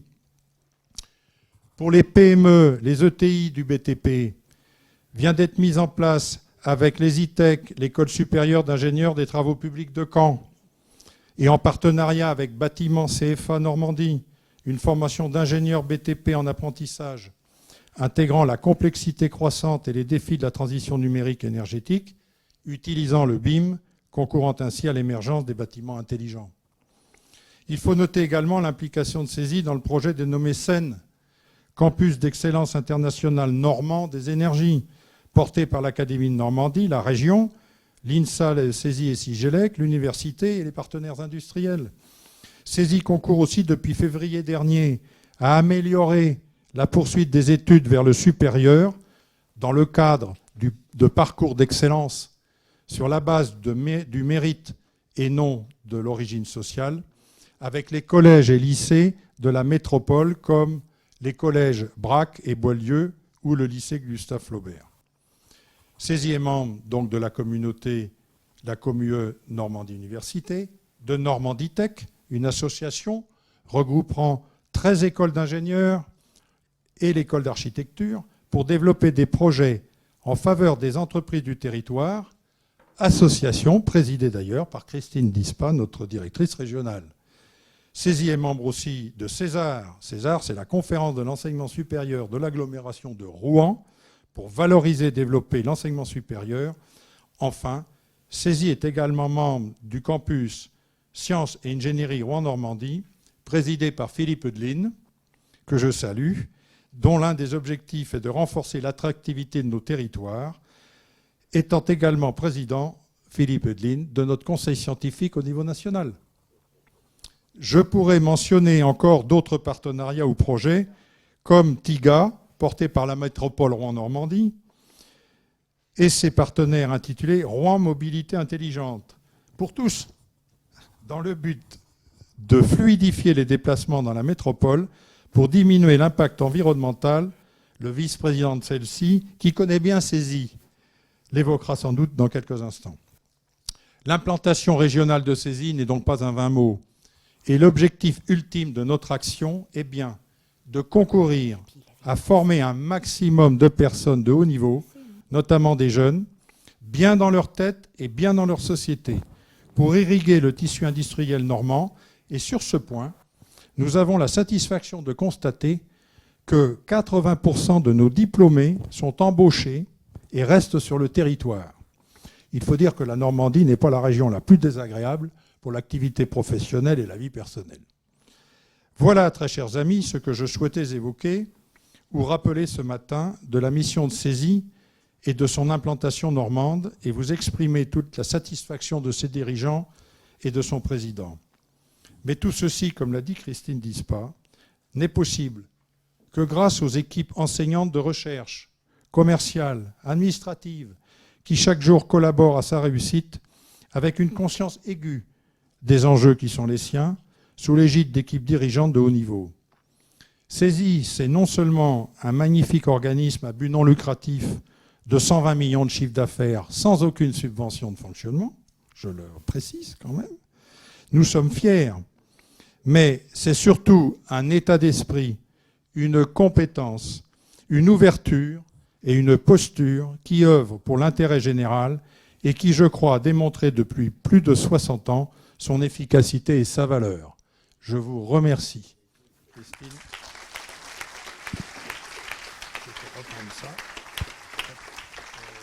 Eh bien, merci beaucoup, Monsieur le Président, cher Pierre. Je vais demander maintenant à Abdelkrim Marchani de nous rejoindre, donc vice-président à la métropole Rouen-Normandie. Je vous remercie de l'accueillir chaleureusement.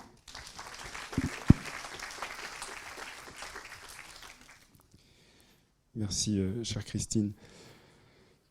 Madame la rectrice, Monsieur le Président de la région Normandie, Madame la vice-présidente, Madame la première adjointe à la ville de Saint-Étienne-du-Rouvray, Monsieur le Président du CESI, Madame la directrice Christine Dispa, Monsieur le Président, cher Philippe.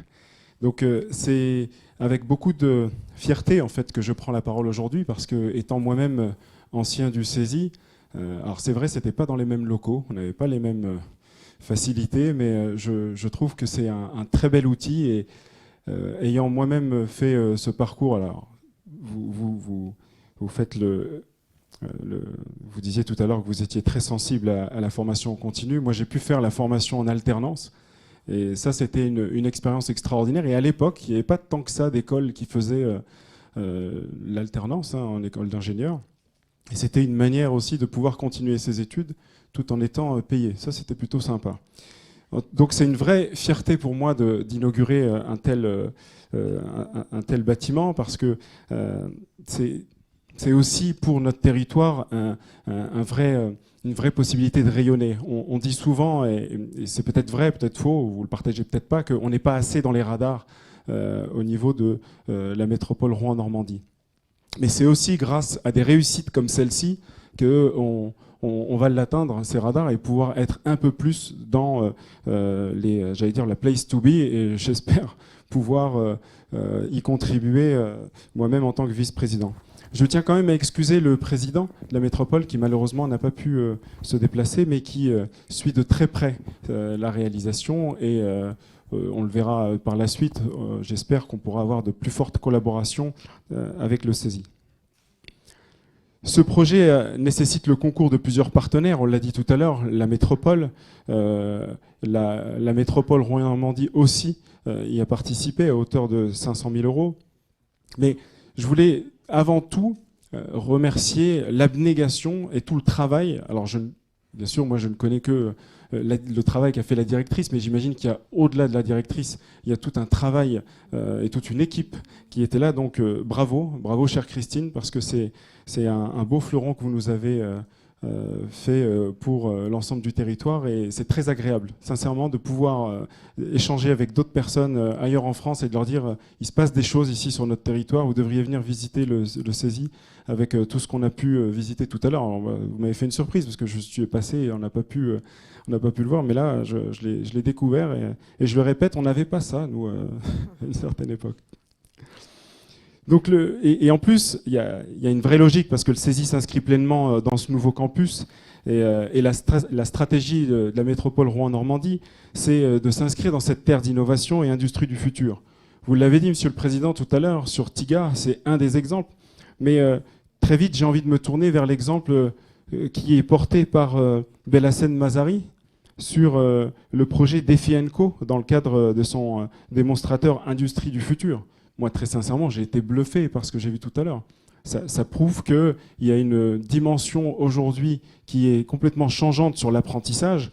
Et pas que, parce que votre outil de recherche, ce que j'ai compris, c'est que effectivement, c'est pour la formation, vous l'avez dit, mais c'est aussi pour la recherche et pour les entreprises. Et cette transversalité-là, c'est celle-ci que nous, on a envie de porter et d'appuyer au sein de la métropole Rouen-Normandie. Cette collaboration est aussi dans la continuité. Le président l'a rappelé tout à l'heure, ce qui est fait au CESI, notamment avec le Fab Lab. Le Fab Lab, qui, je le rappelle, permet la diffusion de la culture scientifique et technique. J'espère, alors nous sommes prêts à travailler avec vous sur le passage que j'ai fait. Effectivement, à plusieurs reprises, on l'a remarqué, il n'y a pas assez de filles. Il n'y a pas assez de filles dans l'enseignement supérieur dans ce domaine-là. Et l'intime conviction que j'ai, c'est que ça se travaille bien avant les postulants au bac. Ça se travaille même en primaire. Et on sera prêt à travailler sur l'ensemble de ces sujets-là parce que là, il y a encore énormément d'efforts à faire. La volonté de la métropole Rouen-Normandie est, je l'ai dit tout à l'heure, d'augmenter l'attractivité sur le territoire.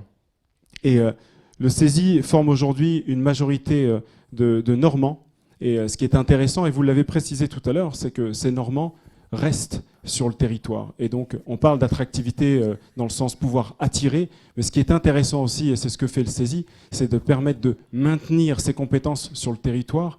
Et en ça, je voulais saluer le travail qui était fait. Voilà.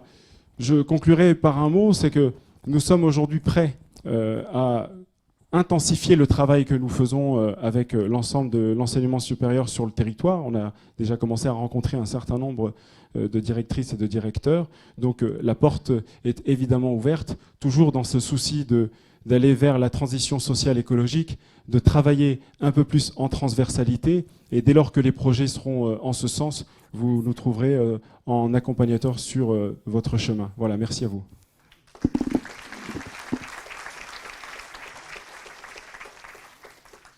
Merci Abdelkrim. Et comme on le disait, on voit qu'effectivement, les diplômés saisis rayonnent sur tout le territoire. Alors maintenant, je vais passer la parole. Alors, on a un micro par intervenant, mais il y a des lingettes. Donc, je vais passer la parole à Hervé Morin, après avoir passé le micro sous lingette. Voilà. Et désinfectant. Et je vous donne le micro. Voilà. Donc ça, celui-ci, vous récupérez ? Celui-ci, j'ai récupéré celui qui a été utilisé. Et les lingettes aussi. Je m'en occuperai. À vous la parole, monsieur Morin. Bien, madame disparaît. Ah, ça marche pas. Censure. Par contre, alors, vous allez appuyer bouton rouge. Désolée. Là, de ce côté-là. Ouais. En durée, un petit peu plus. Ouais, c'est bon. Formidable. Bien, mesdames et messieurs, je ne resalue pas tout le monde. Je voudrais simplement vous dire, monsieur le président et madame la directrice, dans cette période archi-glauque, c'est un beau rayon de soleil. C'est un magnifique rayon de soleil que d'ouvrir un établissement d'une telle qualité architecturale, mais aussi avec une telle ambition. Et permettez-moi de remercier quelqu'un tout particulièrement, parce que elle ne m'aurait pas fait faire un chèque aussi gros s'il n'y avait pas mis autant d'engagement, qu'est Françoise Guégaud, puisque ça a été une de mes premières décisions quand je suis arrivé à la tête de la région, où elle m'a dit, écoute, il faut qu'on soit là, c'est un formidable établissement, il y a une très belle ambition, il y a de la recherche, il y a de la formation continue, de la formation par alternance, il faut qu'on les aide. Bon, il ne faut pas qu'on le fasse à chaque fois à ces niveaux-là quand même. Mais il n'empêche qu'au bout du compte, Françoise, tu avais raison. Et donc, Françoise, merci pour avoir eu cette lucidité pour ce dossier. Alors, je le dis d'autant plus que M. Mazani m'a dit, moi qui me balade dans toute la France, il y a peu de régions qui mettent autant d'argent sur un établissement. Ce n'est pas moi qui l'ai dit, c'est lui qui l'a dit. Donc, on est très heureux d'être là aujourd'hui, et je voudrais simplement évoquer 2 ou 3 sujets. Le premier, c'est que cet établissement, Madame la directrice, doit être pour nous un formidable vecteur pour une ambition que nous partageons avec l'Académie, qui est celui, enfin, d'avoir une politique d'orientation qui soit à la hauteur de ce qu'elle devrait être dans notre pays. Je dis souvent, dans un pays où on se regorge d'égalité des chances, on accepte, et souvent malheureusement d'égalitarisme, on accepte la plus grande inégalité qui est le gel complet de l'ascenseur social, de la promotion. Je voyais les chiffres hier qui sont quand même assez fascinants, dans un article de presse. Il y avait 5% de fils d'ouvriers à l'ENA il y a 20 ans, il n'y en a plus qu'1% aujourd'hui en moyenne. Ça montre à quel point tout cela est complètement figé et où le déterminisme social frappe plus encore qu'il ne frappait avant. Et donc, cet établissement, par sa qualité, Président, par aussi son ambition à travers ce que vous avez évoqué, est un formidable vecteur pour en faire un outil majeur en matière d'orientation, de connaissance des métiers, de partage d'une ambition. Il faudrait presque que tous les élèves de Normandie puissent venir chez vous, parce que quand on rentre dans un tel établissement et quand on y voit pas simplement une structure de formation, mais une structure dans laquelle on fait de la recherche, où on fait de l'innovation, où on fait à travers cette plateforme industrielle la volonté du partage et du transfert, eh bien moi je suis sûr qu'il y a plein de jeunes qui éventuellement se diraient, tel établissement, moi j'ai envie d'y être. Parce que les ondes sont bonnes, parce que les visages des étudiants sont des visages heureux et épanouis, et à travers le visage d'une personne, on voit beaucoup de son âme et de son état psychologique, si je puis dire. Et donc vraiment, aidez-nous pour que nous puissions développer plus encore, à travers le CESI, ce besoin d'orientation. J'ajoute par ailleurs, parce que ça me peine en permanence, moi qui suis du sexe masculin, de voir aussi peu de jeunes femmes dans tous vos métiers. je le disais tout à l'heure, ou je ne sais plus à qui, quand vous allez dans une start-up, je ne comprends toujours pas pourquoi dans une start-up, vous avez 80% de mecs en jean et en basket. Voilà.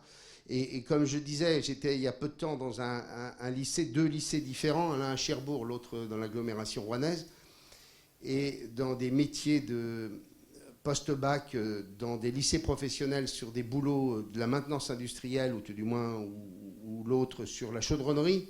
À chaque fois, ces jeunes femmes qui sont les meilleures. Et quand vous allez dans les boîtes, c'est pareil. Tu le sais, Philippe. Quand vous avez des jeunes femmes qui rentrent dans ces métiers, elles sont meilleures en général que les mecs. Bon. Eh bien, il faut qu'on arrive à faire bouger ces représentations. Et je crois qu'il faut aussi que vous ouvriez aux familles, parce que les familles jouent un rôle majeur dans le pilotage du choix de nos jeunes. Et donc, il faut aussi qu'on ouvre largement les portes d'établissements qui sont des établissements qui sont de vrais bâtiments amirals. Et donc, mon premier message, c'est celui-ci. Aidez-nous pour l'orientation, c'est si compliqué qu'on a vraiment besoin de tout le monde. Le second, c'est vous dire que à travers ce projet, c'est en effet la volonté que nous avons, nous, à la région, et je l'espère aussi avec la métropole, de favoriser l'enseignement supérieur et la recherche. C'est une de nos faiblesses, disons-le clairement, en Normandie. Nous avons, je le dis tout le temps, on l'évoque souvent avec Madame la rectrice, on a la plus grande saignée chaque année, ce sont nos jeunes qui quittent la Normandie. Le solde net, mesdames et messieurs, si vous ne le connaissez pas, c'est 3500 jeunes niveau master qui quittent la Normandie pour aller en région parisienne et pire encore en Bretagne. Et donc, 3500 jeunes qui ne reviennent pas. Contrairement, les Normands, contrairement à il y a quelques-uns qui reviennent parce qu'ils font de la politique, mais sortis de cela, contrairement aux Bretons, ils ne reviennent pas forcément en Normandie. Et donc, quand on a une telle saignée chaque année, parce que ces jeunes considèrent qu'ils seront mieux diplômés dans des universités ou des écoles parisiennes plutôt que normandes, on doit en faire, pour nous, la priorité absolue des prochaines années. C'est ce que nous voulons, à travers à la fois le contrat de plan, puisque nous avons 1 milliard d'investissements de prévus sur Caen, Rouen et Le Havre, que nous voudrions faire en sorte que l'État et la région puissent bâtir au moins la première tranche sur les 5 prochaines années. Il faut aussi que, bien entendu, nous puissions faire aboutir à un projet que nous avons lancé avec Frédéric Sanchez, qui était celui de faire un campus international de très haut niveau, facteur d'attractivité et de rayonnement, qui est ce campus du Madrier. Et je remercie Philippe Odeline pour son engagement, puisque nous l'avons mis à la tête de l'association qui a réuni acteurs divers et variés pour bâtir ce projet. Mais ce campus de Madrier, il est stratégique non seulement pour la métropole rouennaise, il est stratégique aussi pour la Normandie. Et donc les 300 millions qui sont prévus sur ce campus, il faut qu'on s'y mette ensemble. L'équation budgétaire n'est pas très compliquée. On doit y arriver dès lors que l'État est au rendez-vous dans le cadre du contrat de plan. Ces discussions qu'on avait la semaine dernière avec le Premier ministre, j'espère qu'elles aboutiront positivement, d'autant plus qu'on a besoin de relance, donc ça tombe bien. Mais très clairement, c'est en quelque sorte une hirondelle que le CESI, c'est l'hirondelle de ce que nous voulons faire pour ce campus et globalement sur l'enseignement supérieur. Et puis, troisième point, et j'en ai terminé par là, ce qui est extrêmement intéressant, c'est que vos jeunes, président, restent en Normandie. Alors bon, là, on va vivre une situation économique bien compliquée, ça ne fait aucun doute, l'aéronautique est frappée de plein fouet, etc. Mais clairement, ce qui est très réconfortant dans cet investissement, et donc en quelque sorte les 8,5 millions qu'on a mis, plus ce qu'on met au titre de la recherche, qui est énorme, vous ne l'avez pas dit, mais je voyais dans ma fiche ce matin, on a mis plusieurs millions d'euros dans tous vos programmes là. Hein. Et donc, votre plateforme industrielle, on a financé 83% quand même, hein, je vous le dis. Sur 1,6 million, on a mis 1,3 million quand même. Hein. Donc, voilà. Bon. Et donc, clairement, voilà, on a des besoins énormes en matière pour, j'allais dire, fournir l'économie régionale. Nous sommes la première région industrielle de France. on l'oublie toujours, et nous avons vocation à rester une région industrielle. Ceux qui pensent qu'on peut se passer d'industrie ont d'ores et déjà signé le déclin d'un territoire. Et donc, quand 22% du PIB régional est industriel, quand il n'est que de 10% en France, on voit bien à quel point des écoles comme la vôtre sont absolument indispensables pour faire en sorte que nos entreprises puissent se développer et rester aussi sur le territoire. Parce qu'en vérité, le premier élément d'attractivité aujourd'hui, ce n'est pas des équipements, c'est la matière grise, c'est l'intelligence. Et donc, cette école est un beau symbole de ce dont on a besoin. Et j'en profite pour le dire aux acteurs économiques. Je vais annoncer le plan de relance de la région, supplémentaire de la région dans quelques minutes. Et donc, on va ouvrir 2000 stages à des étudiants étant sortis en juin et qui risquent d'avoir des difficultés à trouver du boulot. Et donc, on a réuni les acteurs économiques et les acteurs d'ailleurs des écoles. Cézanne n'était pas là, Madame Dispa, mais il y avait d'autres écoles qui étaient là lorsqu'on a réfléchi sur le sujet. Et donc, on va ouvrir 2000 stages que la région va payer, 650 € par stagiaire, 50 à 250 € en termes de mobilité, Action Logement accordant 500 € à chaque jeune pour lui permettre de se loger, plus la garantie du loyer s'il est obligé de déménager.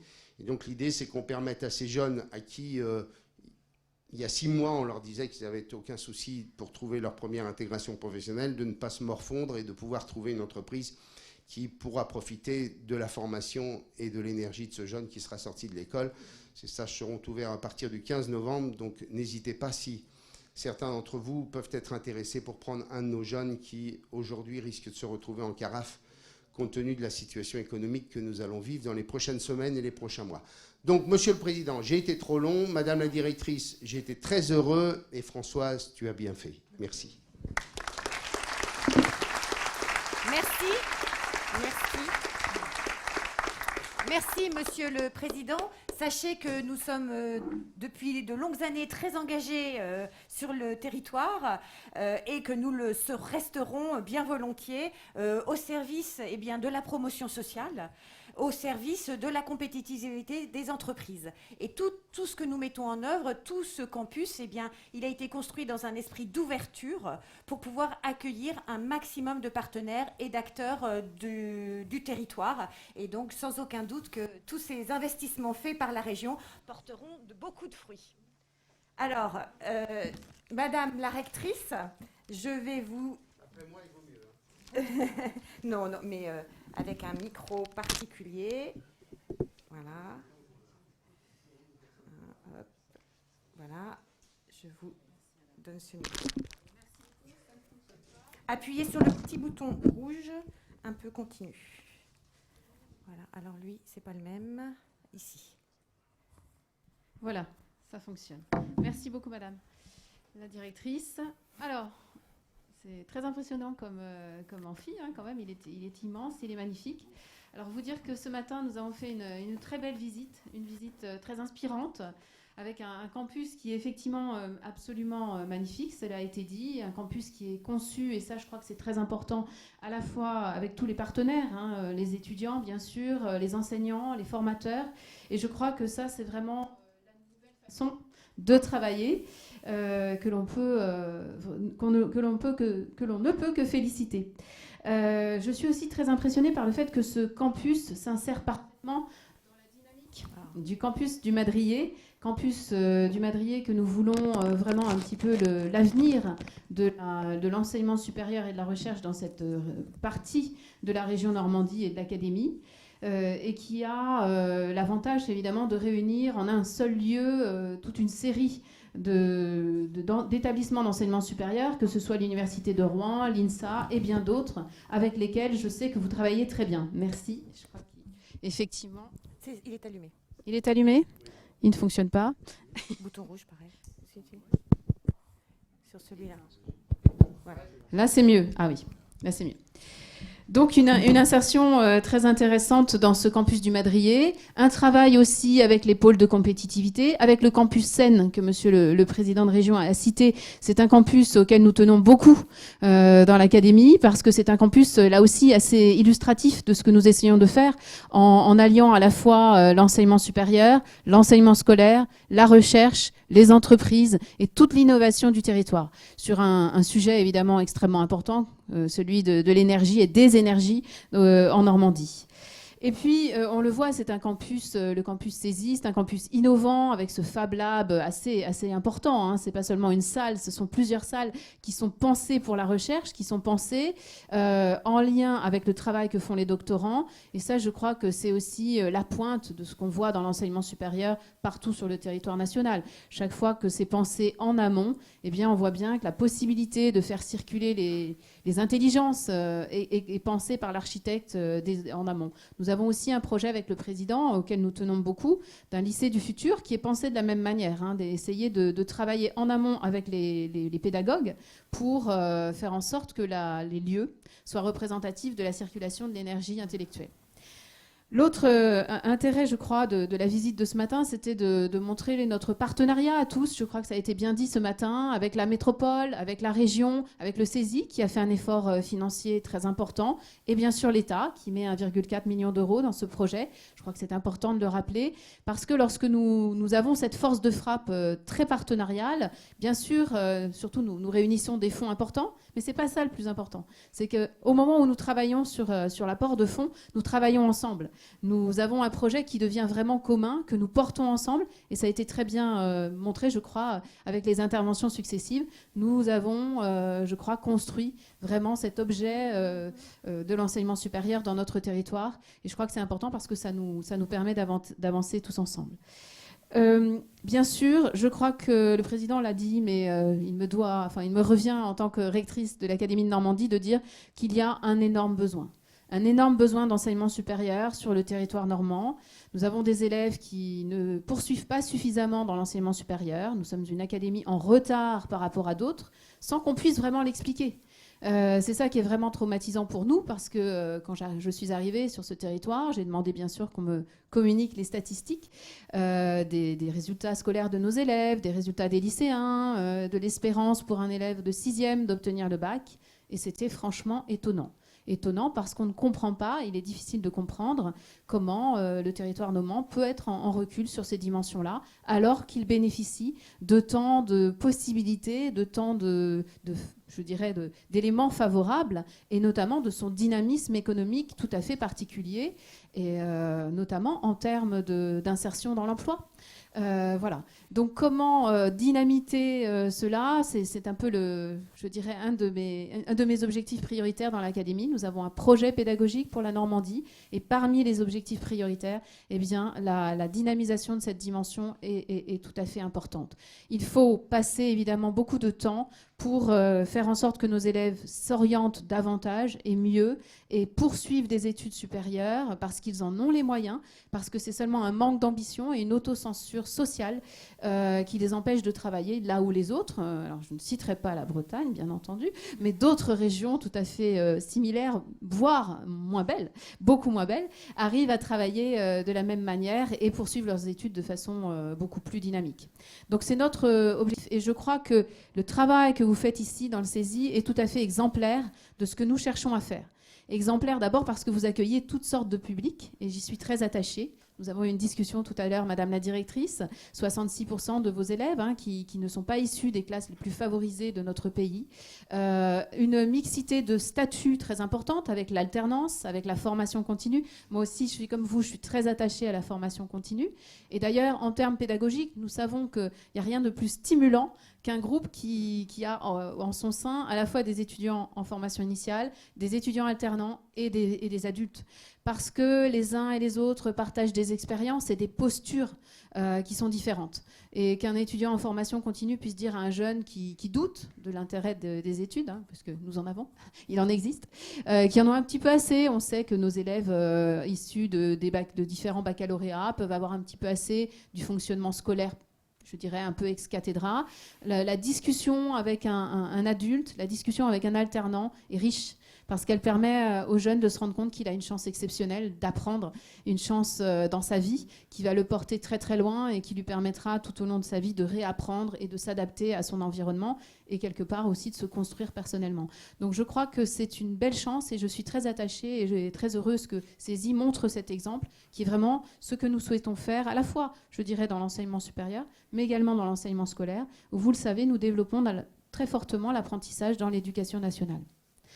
Et puis, je connais bien le CESI aussi. J'ai eu l'occasion de travailler sur d'autres territoires avec le CESI pour ses méthodes pédagogiques. Et je crois qu'il faut le signaler. C'est assez rare, en fait, quand on évoque l'enseignement supérieur et particulièrement les écoles d'ingénieurs, d'avoir une telle réflexion sur la façon dont on travaille pédagogiquement. Et nous avons vu tout à l'heure une chercheuse en sciences de l'éducation. Là aussi, c'est très rare dans une école d'ingé. C'est un peu, je dirais, un peu hétérodoxe. Mais je crois que c'est une belle preuve de la réflexion que vous menez pour faire en sorte que nos élèves, l'objectif c'est ça, les élèves, les étudiants adhèrent au projet de l'établissement, adhèrent à l'envie d'apprendre.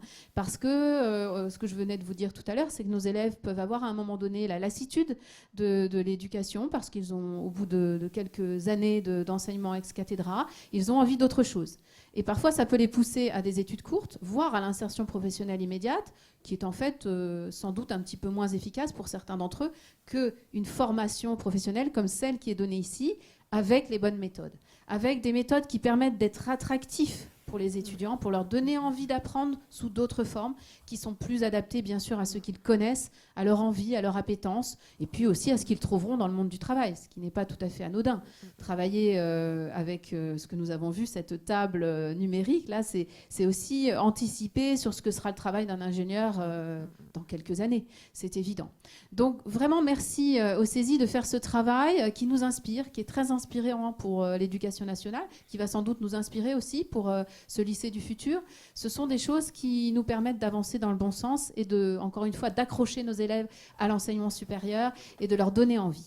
Alors ce sera sans doute le mot de conclusion. Moi je voudrais, non quand même, je dois parler, il est important de dire que le manque de filles reste pour nous une vraie peine. Monsieur le Président, vous avez dit que ça vous fait de la peine, moi aussi ça fait de la peine. Parce que justement ces magnifiques conditions de travail, ces magnifiques conditions de formation, il faut que les filles puissent en profiter. Les filles, vous le savez, s'insèrent très très bien dans le milieu industriel. Il n'y a aucune raison, aucune, pour que les filles ne soient pas présentes autant que les garçons dans ces métiers-là, qui sont des métiers magnifiques, qui sont des métiers bien rémunérés, qui sont des métiers bien considérés, qui sont des métiers d'avenir, surtout dans un territoire comme celui de la Normandie. Et bien sûr, c'est notre responsabilité, et ça fait partie aussi du projet pédagogique normand, que d'aller vers les jeunes filles. Parce que ce n'est pas le CESI qui est responsable de l'absence de filles, ou de la faible proportion de filles dans ses rangs, on va dire, on le sait. C'est bien sûr tout le système d'enseignement, dès, je dirais presque la maternelle, qui doit nous conduire à travailler auprès des familles et auprès des enfants pour modifier les stéréotypes de genre liés bien sûr à ces formations. Et ça va... En fait, ça démarre sur l'appétence pour les sciences, en fait, les sciences et les techniques. Et donc, pour nos élèves filles, il y a une urgence à leur faire aimer les sciences, à leur faire aimer les techniques, à leur montrer à quel point c'est intéressant, amusant et bien sûr porteur d'avenir, mais aussi tout aussi humain, parce que souvent, les jeunes filles me disent « Ah oui, mais les sciences, c'est inhumain. Les sciences sont faites par des hommes et des femmes et elles sont tout à fait humaines. » J'aurais dû le dire dans l'autre sens.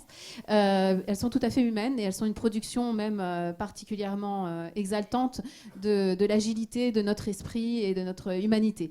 Et donc, je crois qu'il est important de porter ça et de donner à la science ce caractère charnel qu'elle peut avoir, d'ailleurs qui est assez bien illustré dans ce qu'on a vu.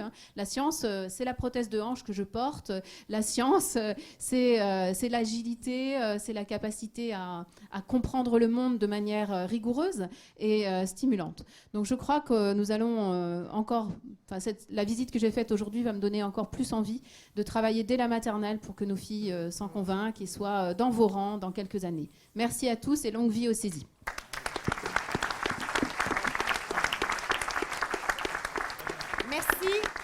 Merci. Madame la rectrice. Eh bien, soyez assurée que nous travaillons dans la même direction et que nous serons à vos côtés pour développer des projets et qu'aujourd'hui déjà nous sommes très acteurs sur la question de la mixité.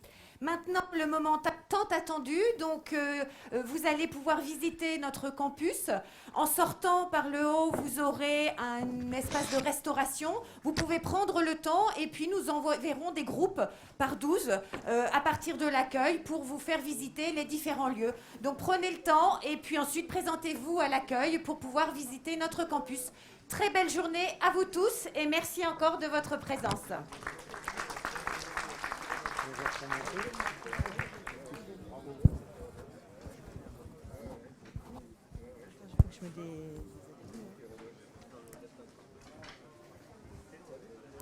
Donc j'ai bien noté que nos projets à Lille, je vous ferai signe s'il y avait des projets qui avancent.